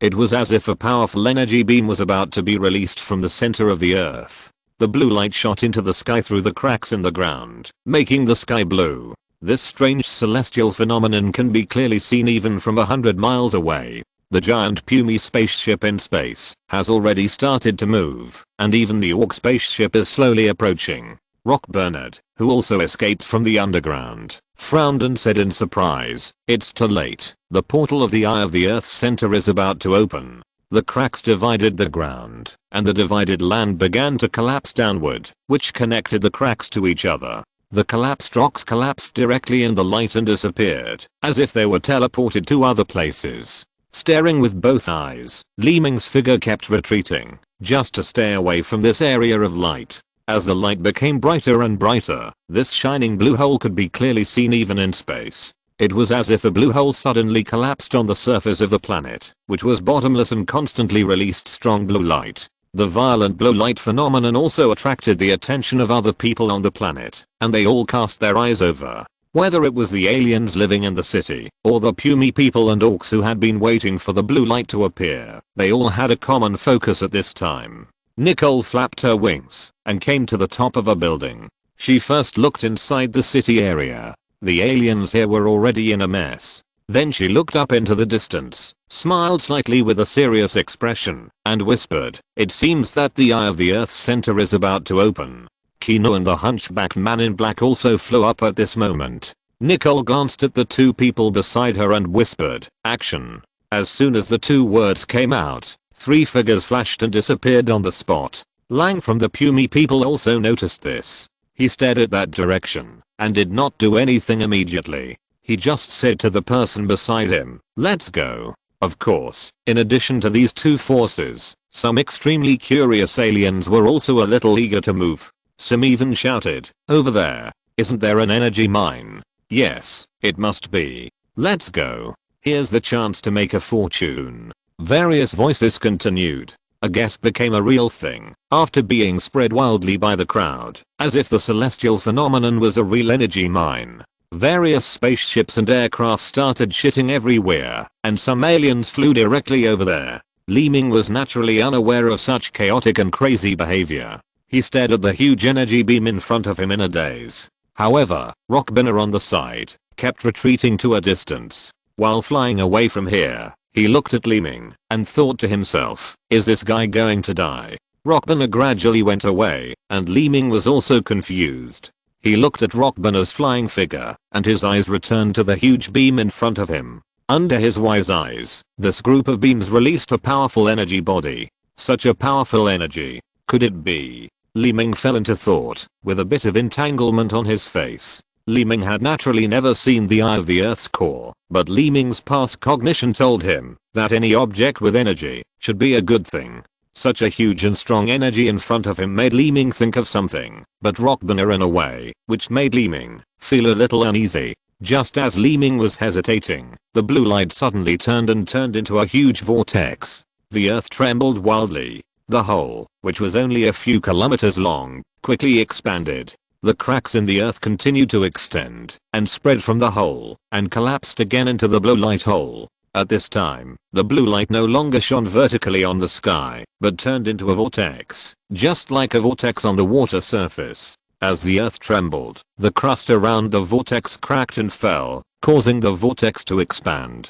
Li Ming's figure was also slowly pulled closer by the vortex. It was as if there was a force in the vortex that was pulling Li Ming into it, but it was relatively slow. As soon as this phenomenon appeared, Li Ming frowned immediately, turned around, and prepared to leave here. But at the moment of turning around, Li Ming saw a large number of spaceships and aliens in the distance approaching this side. Before he could figure out what was going on, Li Ming's body was already feeling a bit of effort. What's going on? Am I going to be sucked in? Li Ming frowned. However, Li Ming was not too worried. This suction force could not really draw Li Ming into it. The cloak behind him shook and the wings appeared. Just as he was about to fly away, the spaceships and aircrafts in the distance were approaching. These aircrafts and spaceships were also of various types, and there were also many aliens among them. However, these spaceships and aliens did not approach directly, but stopped 5 or 6 kilometers away from the vortex, and Li Ming was already zero distance from the vortex.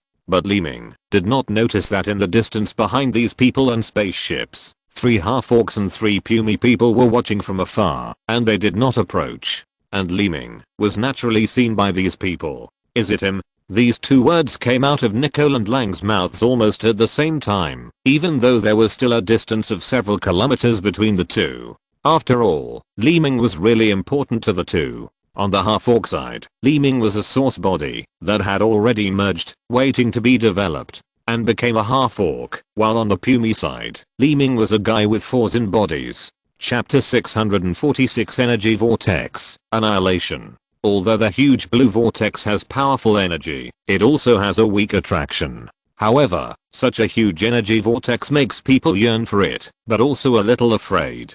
After all, the vortex rotates very fast. If you approach it rashly, you are likely to be torn into pieces by the vortex. Therefore, these spaceships and aliens dare not approach rashly, and can only observe first. Li Ming is confident that he can deal with this gravity, so he doesn't care. As far as Li Ming's position is concerned, even if something precious appears, Li Ming can be close to it, so he is not in a hurry to leave.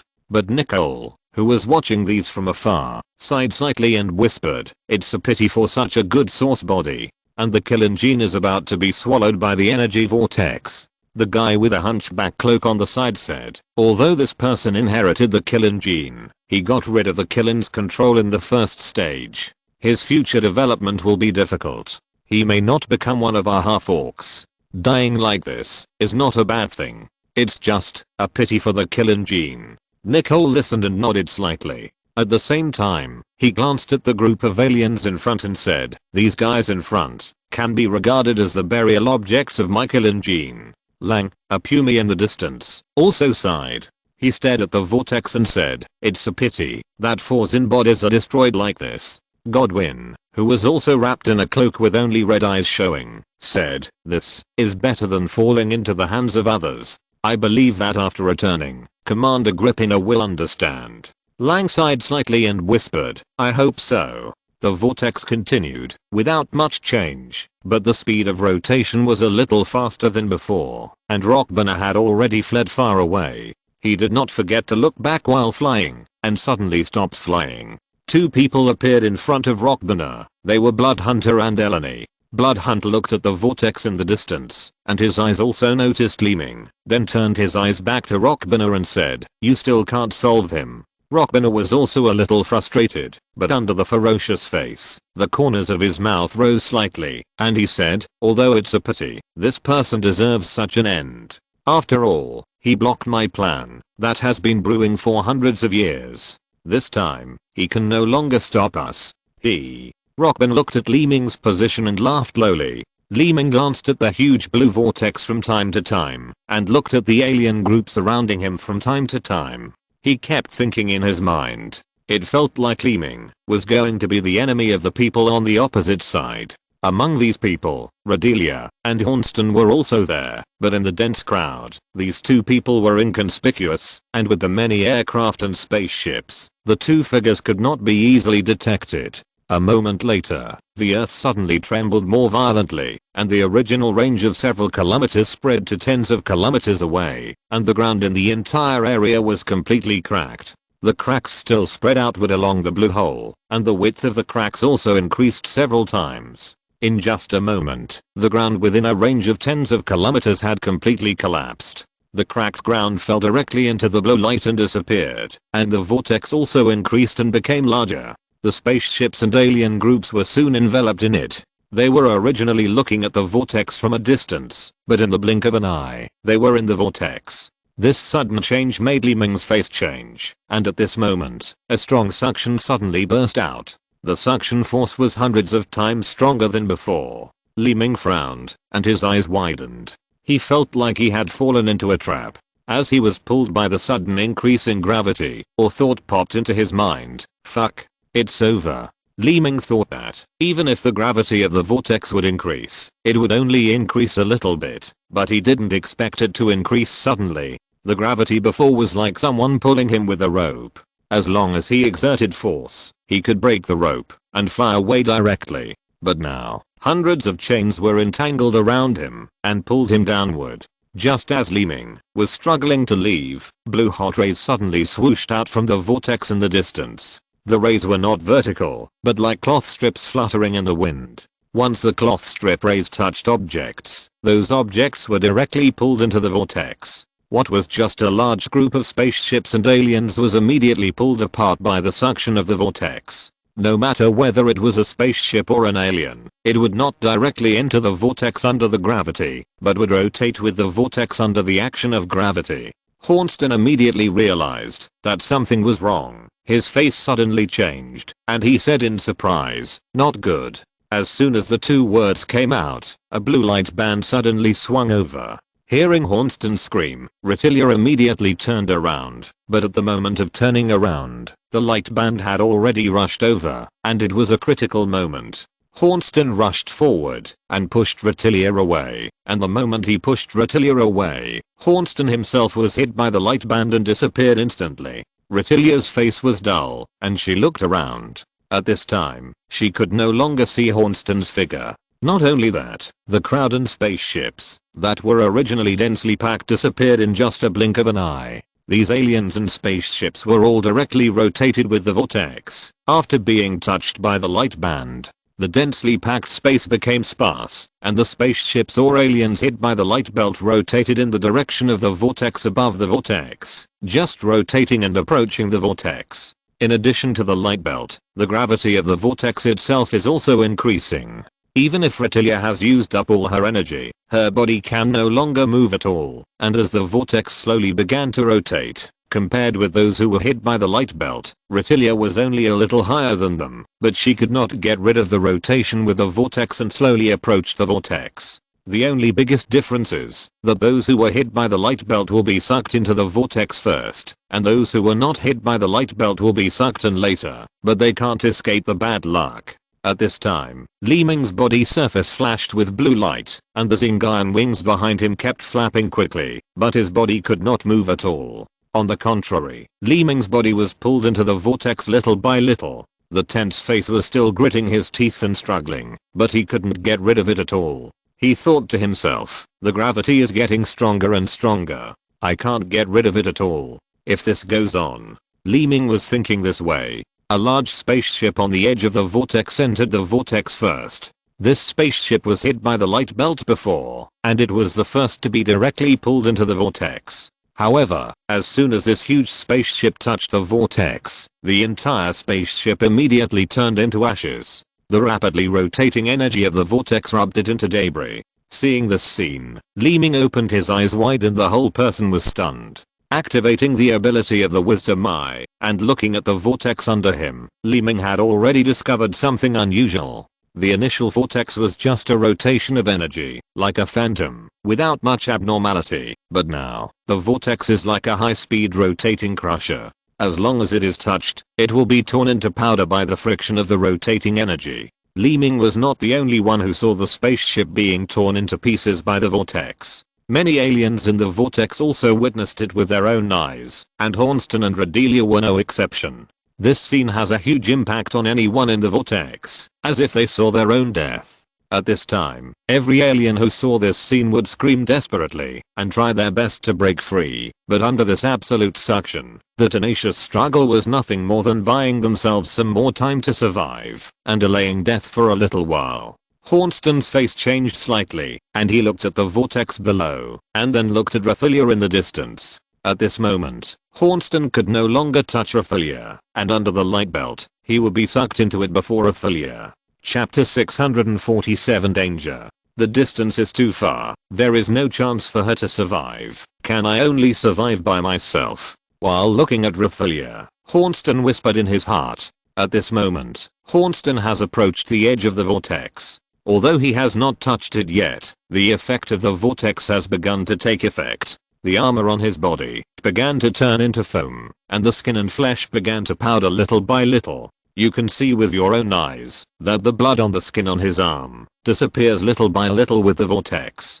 Seeing this, Hornston could only look at Rethelia helplessly, and Rethelia also noticed Hornston at this time, but the two could only look at each other like this. Hornston's right hand suddenly wiped behind him, and his palm touched the huge cross behind him. The golden light flashed slightly, and the cross suddenly became several times larger. Hornston's body flashed with golden light, and entered the cross. The inside of the cross was hollow, and Hornston also disappeared directly after entering. As soon as Hornston's body entered it, the cross entered it with the vortex. The powerful vortex energy kept rubbing, like countless blow lasers attacking the cross. But this cross is obviously extraordinary. No matter how the vortex energy attacks and rubs, the cross only has sparks and flashes on the surface, without any damage. Li Ming, who witnessed all this, could not care about others at this moment. He struggled desperately to break free from gravity, as if doing the same thing as other aliens, struggling desperately. While Li Ming was struggling, a familiar figure gradually approached the vortex. That person was Rethelia. Li Ming could clearly see how the people in front of Rethelia were swallowed by the vortex and turned into powder, and could even clearly hear the painful screams of those people before they died. Li Ming struggled hard and looked at the falling Rethelia at the same time. At this moment, Rethelia had almost given up and looked at Li Ming with one eye. No one could escape this death catastrophe. Before dying together, the two seemed to be just looking at each other for the last time. At this moment, Rethelia seemed to have thought of something. She stared at Li Ming with her eyes, raised her right hand, and stood 2 fingers in front of her. The surface of her body flashed with light, and she whispered, "Flower body desire fragrance encouragement, open." After this sound, the fragrance suddenly entered Li Ming's nerves again. Of course, this fragrance was originally on Li Ming's abdomen and face. It was the residue when Li Ming was attacked by the opponent, and it also penetrated into Li Ming's nerves. But before the opponent started, these smells were just ordinary fragrances, and had no other effects. Rethelia, who passed by at this moment, restarted and played its role. Li Ming only felt that his body was strengthened several times, and the use of energy also underwent a qualitative change, as if he had become the strength of the second or even third interval of the second level civilization. Originally, he was just struggling, but now Li Ming could continue to move under the gravity of the vortex. The fragrance accompanied by the energy enhancement made Li Ming look at Rethelia again, but Rethelia just smiled at Li Ming and slowly put down her raised right hand. He looked like he had accepted his fate and was waiting to die, completely giving up. Spiritual civilization, the role of awakening power. Save me before I die. His eyes kept looking at Redelia, his brows tightly furrowed. As he looked at her, he clenched his teeth tightly, and the blue triangle suddenly appeared again in his eyes. At the same time, he clenched his right hand tightly, and a purple crystal block turned into purple flames and burned on Li Ming's body.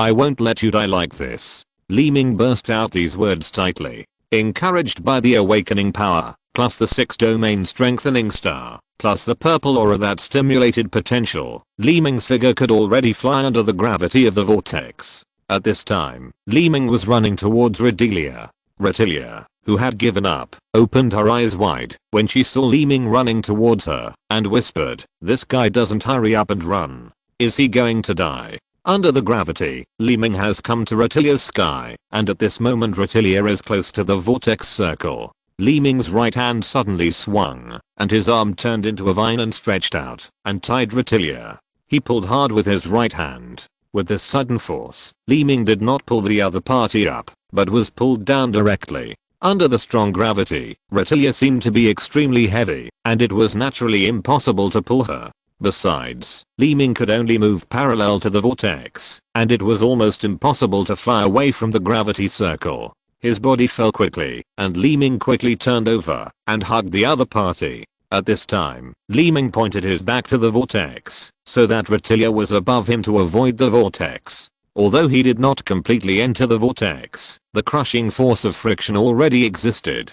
The golden light flashed, and Li Ming released the golden light of the magic shield, but the golden light of the magic shield that had just formed only lasted for a moment, before it shattered and disappeared, with almost no effect. At this moment, the clothes on Li Ming's body began to turn into debris and powder and disappeared. Not only Li Ming, but also Retilia was the same. However, Retilia didn't have many clothes on her body, and they turned into powder and disappeared completely under this energy vortex. However, the two of them were no longer paying attention to these things at the moment, because the next second, their bodies were all turned into ashes. The other fallen aliens around were all like this. First, the armor on their bodies turned into powder and disappeared, followed by the flesh. The miserable howling continued to sound in their ears, but Li Ming and Retilia seemed particularly calm. The skin on Li Ming's back began to be blown off layer by the wind like sand, and even the blood was not spared.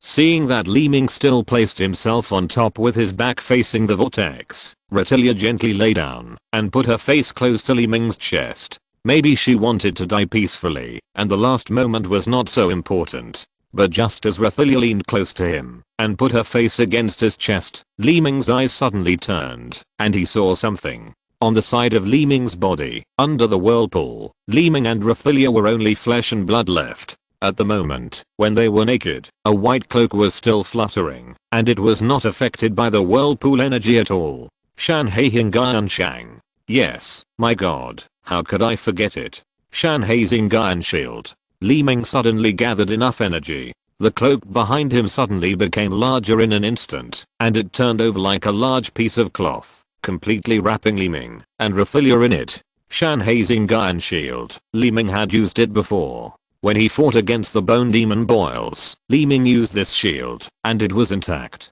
At this time, Shanghai Hingan Shang completely wrapped Li Ming and Retilia, forming a spherical closed space. No matter how the vortex energy outside changes, it is not affected at all. Not only that, those selected energies are directly absorbed by it when passing through the surface of Shanhei Hingan Shang, not just blocked. The space inside was pitch black. Retilia's side face was pressed against Li Ming's chest, and her eyes were still closed. At this time, she could clearly hear the strong heartbeat in Li Ming's chest, but the feeling of energy tearing the body had disappeared.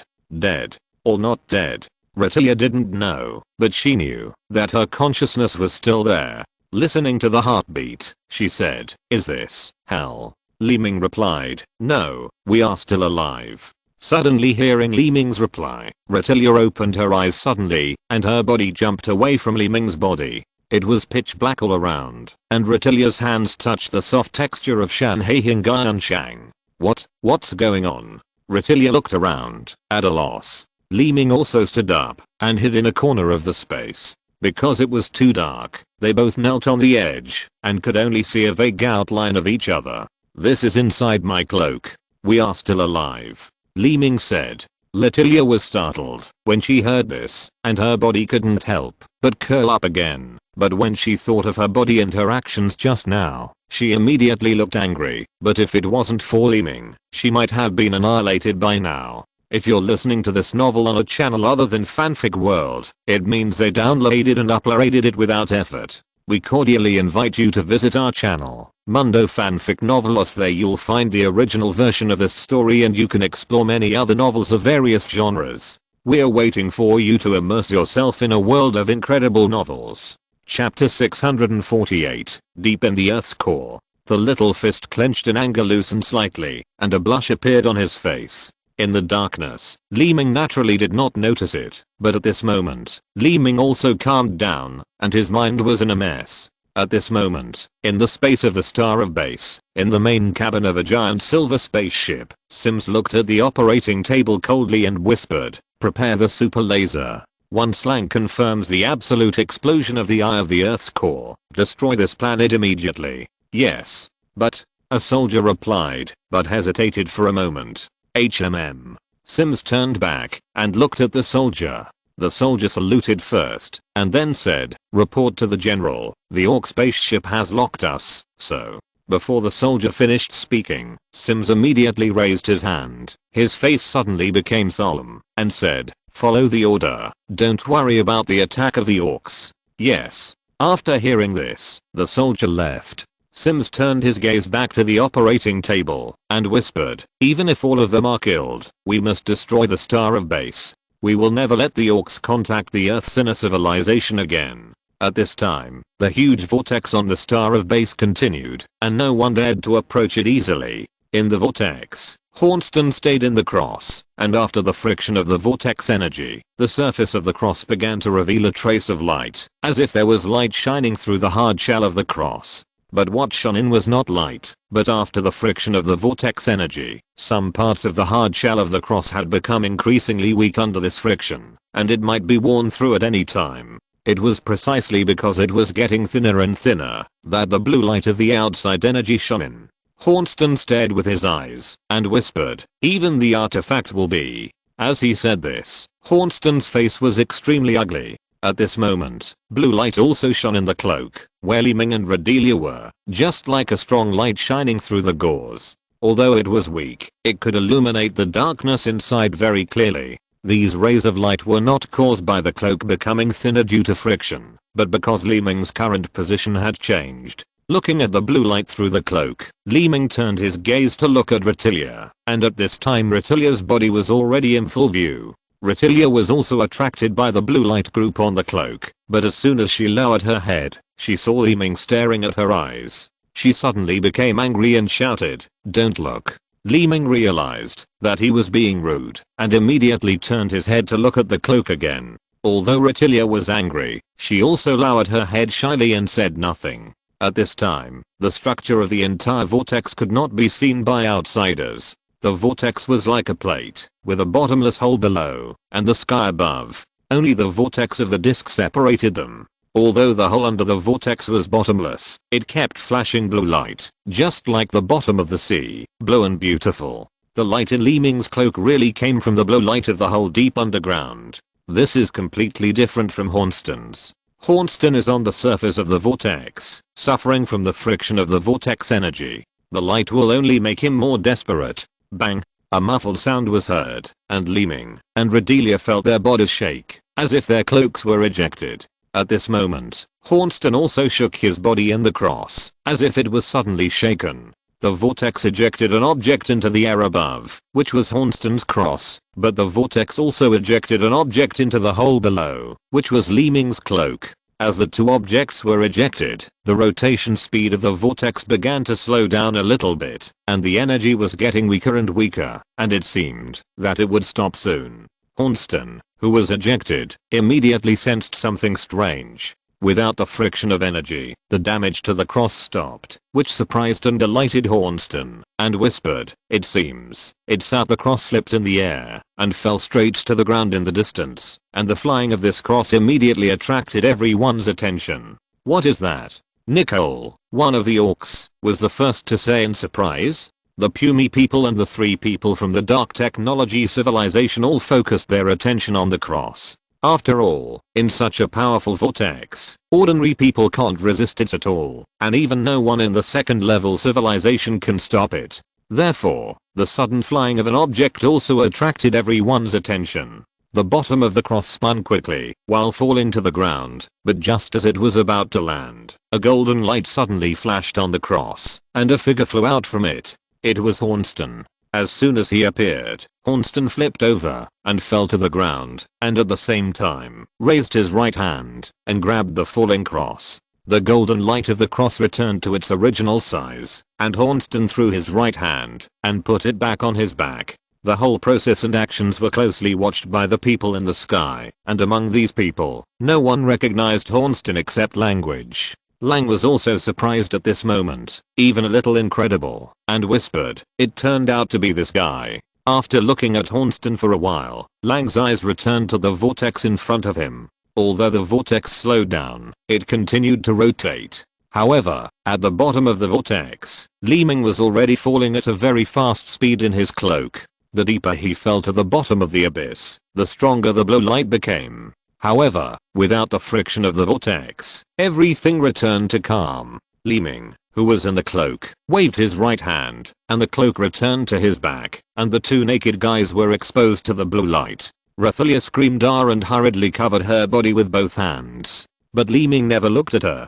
He first looked up at the sky, and then looked at the remaining blue light. The sky was the top of the hole, the vortex, and at the bottom, nothing could be seen, except the dazzling blue light. He continued to look down, without looking at Rathalia at all, but said, "Wait here, I'll go down and take a look." After that, Li Ming flew down. As soon as Li Ming moved, Rathalia was startled. She looked around and saw blue light everywhere. The stone wall farther away from her, and the rising blue light made her feel as if she was at the bottom of the sea. There was a whirlpool above her head, but watching Li Ming gradually moving away from her, Rathalia suddenly felt uneasy. She moved and followed Li Ming, shouting, "Stop right there." Li Ming was also startled when he heard this figure, and his figure paused, but just as he was about to turn around, he felt a warm feeling on his back. Rathalia didn't wait for Li Ming to turn around, and got into the cloak behind him. She put her hands on Li Ming's shoulders, and clamped her legs around Li Ming's waist, as if Li Ming was carrying her on his back.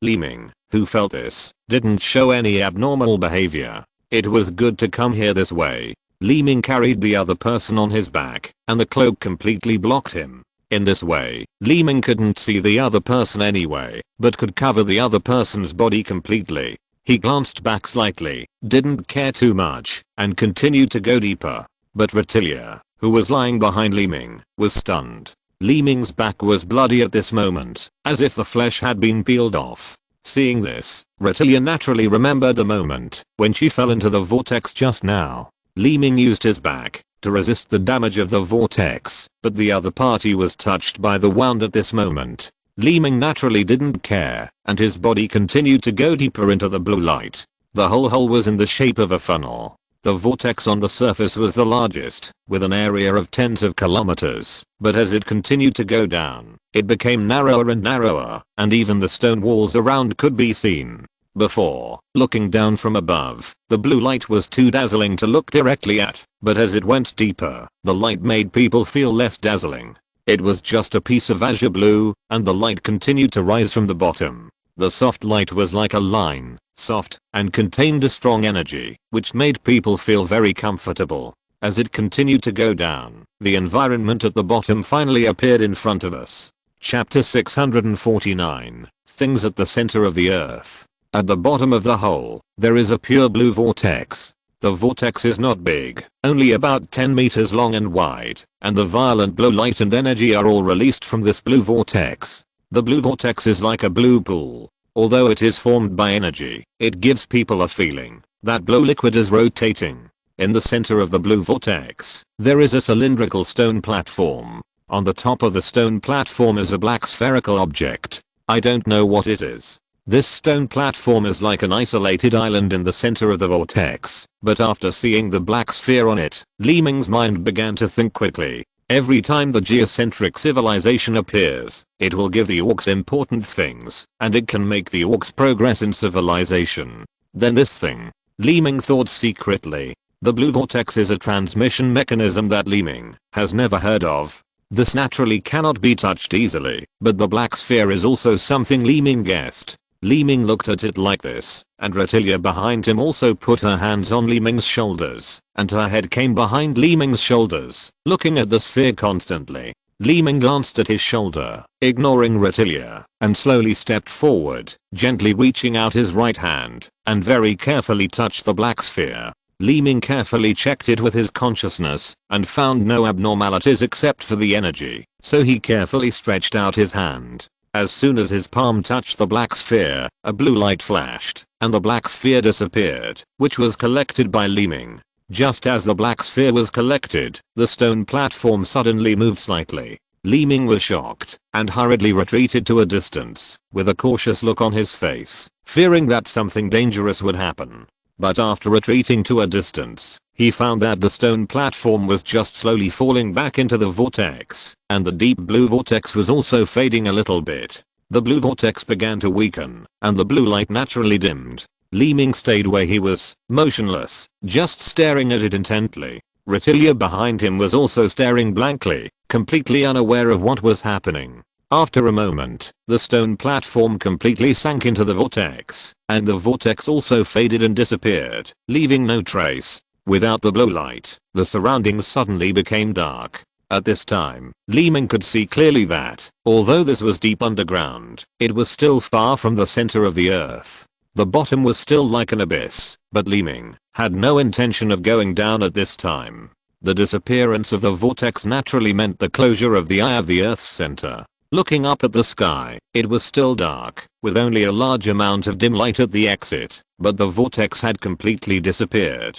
The disappearance of the vortex startled the people outside, because with the disappearance of the vortex, the entire area of tens of kilometers was left with only an empty deep hole, without any abnormality. For people who have experienced the eye of the Earth's center, this is abnormal. Around the huge deep hole, everyone looked at each other, not knowing why. Nicole opened her eyes wide, and said in surprise, "What's going on? How did the eye of the Earth's center disappear after the eye of the storm?" Kinu also looked at it with her mouth slightly open, not knowing why for a while. The hunchbacked man in the cloak took a deep breath and whispered, "It doesn't make sense. The eye of the storm is the energy vortex released before the eye of the earth appears, which protects the formation of the eye of the earth. But how?" The three people couldn't understand the phenomenon in front of them. Even the puny people in the distance showed an incredible expression. However, the appearance of this phenomenon surprised the puny people, but also brought a bit of surprise.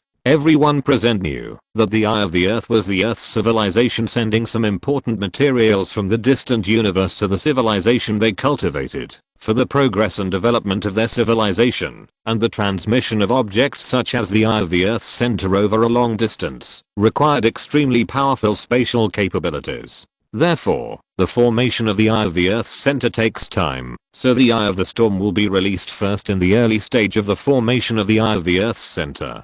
The eye of the storm is the energy vortex, and its function is to protect the eye of the Earth's center from being destroyed during its formation. Any object or alien that approaches the eye of the storm will be destroyed, and after each eye of the storm is released, it means that the eye of the Earth's center has been completed. At this time, just enter and take away the transmitted materials.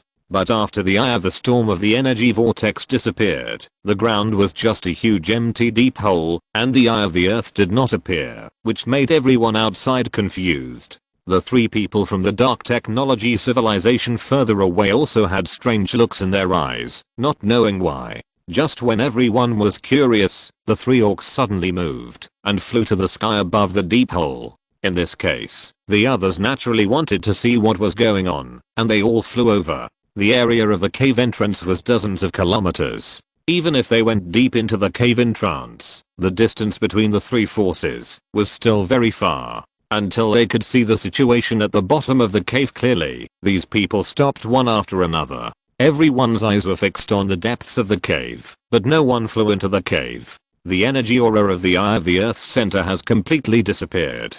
Did the opening of the eye of the Earth's center fail? The hunchbacked cloaked number among the orcs whispered. Nicole looked at it intently and did not seem to rule out this view, but at this moment, the key woman next to him suddenly frowned, stared at the depths of the cave, and whispered, "What is that?" Nicole and the hunchback looked down immediately after hearing this, and both of them stared at it intently. Not only these three people, but also the Pumi people and the people of the dark technology civilization noticed the abnormality below at the same time, because there was a figure flying up from the depths of the cave. This person was Li Ming, but he was carrying Retilia on his back, but the cloak behind him wrapped Retilia, so she was not seen directly. Flying up quickly, Li Ming was planning to leave this place directly, but after flying for only a moment, Li Ming suddenly stopped. What happened? Seeing Li Ming stop, Retilia asked immediately. Li Ming raised his head and looked into the air. 3 orcs, 3 Pumi people, and 3 members of the dark technology civilization. Li Ming raised his head so that the people above could see Li Ming's face clearly. The 9 people above knew Li Ming, a familiar face, but when they saw Li Ming, they opened their eyes wide and their mouths opened slightly without closing. A level 2 civilization fell into the eye of the storm and did not die. This behavior was unbelievable. At this time, Retilia raised her head slightly and followed Li Ming's gaze. The figures of the 9 people above were also taken in, which made Retilia shrink her body. After all, the 2 were still naked. Retilia looked at the 9 people and was confused, because she did not know the entanglement and complicated relationship between Li Ming and the 9 people. Among the 9 people, the one who hated Li Ming the most was naturally Luke Bernard. Seeing Li Ming's face, his mouth twitched slightly and he said, it's him. How can he still be alive? Not only Luke Bernard, but also Bloodhunter gritted his teeth in anger and whispered, could it be that this guy has closed the eye of the Earth's core? Bloodhunter was the first to think of this. After all, since he knew Li Ming's behavior has been preventing wars. It can be said that he has always been against the dark technology civilization. It is not surprising to think of this. With this point of view, Luke Bernard and Delaney were shocked. They looked at Bloodhunter and then at Li Ming. Luke Bernard said directly, this bastard, actually. Bloodhunter, who has always been calm and confident, has bloodshot eyes at this moment. He looks at Li Ming and seems to be unable to suppress his anger. That expression is like tearing Li Ming into pieces and chewing and eating them piece by piece. This kind of anger is beyond words, as if it is an indelible hatred. Delaney on the side rolled her eyes slightly and looked at the Bloodhunter beside her. The powerful energy aura had been released from his body, which surprised Delaney. She thought to herself, this is the first time I see such an uncalm Bloodhunter. Thinking of this, Delaney looked at the Pumi and the orcs in the distance, and then said, boss, I think there is no need to be angry just yet. Chapter 650, cover. The Bloodhunter turned his eyes and looked at the Pumi and the orcs, then gradually suppressed his anger and said, let's see what happens first. The 3 orcs also stared at Li Ming and looked at each other from time to time. The hunchbacked man in the cloak turned his eyes slightly and said, it seems that this guy should be clear about the situation of the eye of the earth. After saying this, Nicole immediately turned his eyes and nodded slightly. Looking at Li Ming, he couldn't help but say, it seems that we must bring this person back to the big star. Nicole's ferocious expression immediately appeared. Keanu naturally agreed with this sentence and nodded slightly after hearing it. But for the Pumi people, the current phenomenon was not a bad thing. Lang looked at the orcs, then at Li Ming, and said, we will act according to the situation. This person must not fall into the hands of others no matter what. The 2 people behind him then leaned forward slightly, looking like they were ready to take action. At this moment, Li Ming looked around and frowned. It was obvious that it was not realistic for Li Ming to fight. Li Ming could not handle so many people in terms of strength. Besides, it was impossible for Li Ming to fight so many people naked, with Retilia on his back. Retilia naturally noticed something strange and turned her eyes to Li Ming. Li Ming naturally understood Retilia's thoughts. After all, she was a woman, so it was naturally inconvenient at this time. As soon as he thought about it, his body surface flashed with blue light, and he whispered, turbid. After he shouted, the cloak on his back flashed with a buzz and the light shone out. Then there was a muffled bang. At this moment, it was like an explosion, and the grey mist spread out. In just a blink of an eye, the grey smoke had covered a range of several kilometers, and it was still spreading rapidly, like a sandstorm. The moment the smoke exploded, Li Ming's figure was covered, and his vision was directly blocked, and then the smoke spread rapidly. Seeing this scene, several people in the sky could not help but slowly retreat backwards. At this time, the smoke not only spread in parallel, but also continued to rise with an incredibly fast speed. But as long as you sense it, you will know that this smoke is extraordinary. It is not ordinary sand and dust, but smoke with energy breath. The turbidity has matured under the nourishment of Shanhei. This monster from another world is no longer the same as before. The thick smoke immediately covered the entire cave that was dozens of kilometers long and wide, but the smoke did not stop spreading and moving at the same time. With the smoke as a cover, Li Ming and Retilia no longer worried about being seen by others, and they could escape to the outside of the cave under the cover of the smoke. Hornston, who was far away on the ground, originally planned to leave directly, but after seeing the smoke pouring out from the depths of the cave, he frowned slightly and looked over intently. The smoke continued to spread, and Li Ming took advantage of the smoke to carry Retilia on his back and went far away. Retilia was completely lost in the smoke and kept looking left and right, but Li Ming and her was familiar with it and locked direction and flew away quickly. Unsure, Retilia asked, "Where are we going?" Li Ming glanced back and replied, "These people are coming for me. I'll find you some clothes later, and you can escape on your own." At this time, as the smoke spread and crawled, the old spaceship city area was soon shrouded in it, and that was Li Ming's destination. There, Li Ming first found some clothes to put on, and then made plans to escape. The city area was completely covered, but the smoke began to gradually shrink. In the sky, the pumy people and the orcs followed the smoke to the location of the city area. In the sky farther away, there was the existence of the dark technological civilization. Delaney looked at the gradually shrinking smoke and whispered, "The smoke is starting to shrink." The Blood Hunter naturally noticed this, but the Blood Hunter saw much more than Delaney, because the city area had the thunder that the Blood Hunter had placed before. Even if there was smoke, everything under the thunder was clearly visible. The Blood Hunter stared at a cabin in the city area and whispered, "It's not one person, but two people." Under the Blood Hunter's gaze, Li Ming and Retilia were putting on armor and clothes in a cabin. There were still a lot of these things in the city area, and they didn't care about whether they looked good or not. They just had to cover their bodies. The smoke was also quickly entering the cloak behind Li Ming. All of this was in the eyes of the Blood Hunter. While watching, his expression slightly tightened, and he whispered, "These smokes were indeed released by this guy." Li Ming casually put on a black armor, and Retilia also casually put on a black armor. The Blood Hunter turned his eyes and looked at the position of the orcs. Nicole stared at the shrinking smoke and turned his eyes to look in the direction of the pumy people. At this time, Lang raised his left hand and whispered to himself, "General Sims, the eye of the earth has stopped, and the orcs did not succeed, but there was a small accident." The other end of the communication device immediately replied, "I don't care about other things, as long as the orcs don't enter the eye of the earth. As for other things, it's your own business." Lang immediately replied, "Yes." After replying this word, the communication was interrupted, and Lang's eyes immediately looked at the smoke in front of him, and the smoke had now condensed to the top of a dilapidated spaceship and disappeared. At the same time as the smoke disappeared, Li Ming squatted on the top of the building, wearing black armor, and behind Li Ming, standing was Retilia. Hornston, who was far away from the city, also saw Li Ming's existence with his eyes at this moment, and his eyes widened a little, but when he concentrated, he saw Retilia standing behind Li Ming. Looking at the two, Hornston showed some excitement, but when he glanced at the sky, he immediately understood and whispered, "So, it's because of these guys." As he said this to himself, he clenched his fists and his expression became stern.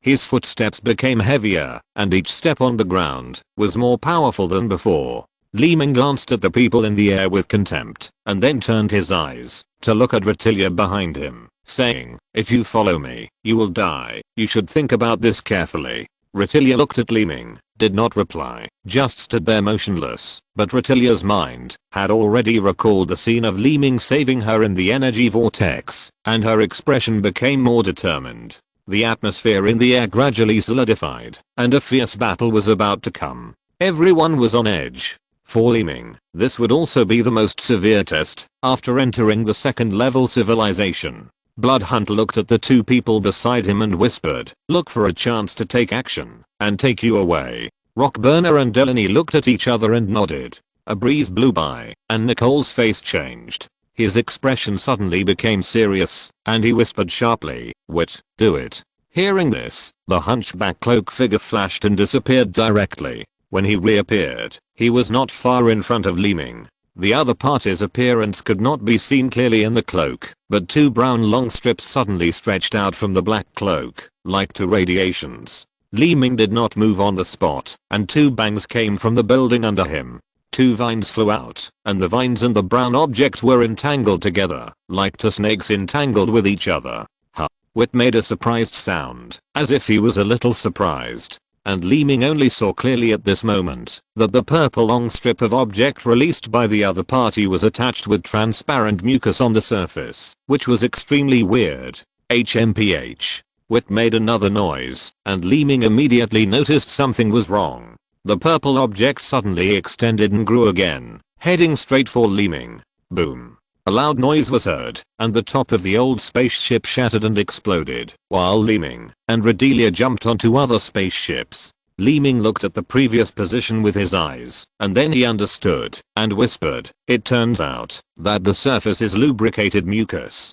As he muttered to himself, Wit in the distance shook his body, and the two brown objects were immediately retracted. End of this chapter. Thank you very much for reaching the end. Don't forget to like. Looking for more exclusive content and immediate access? Subscribe to our Patreon. Remember, every like, subscription, or donation encourages us to continue. Thanks to everyone. See you in the next video.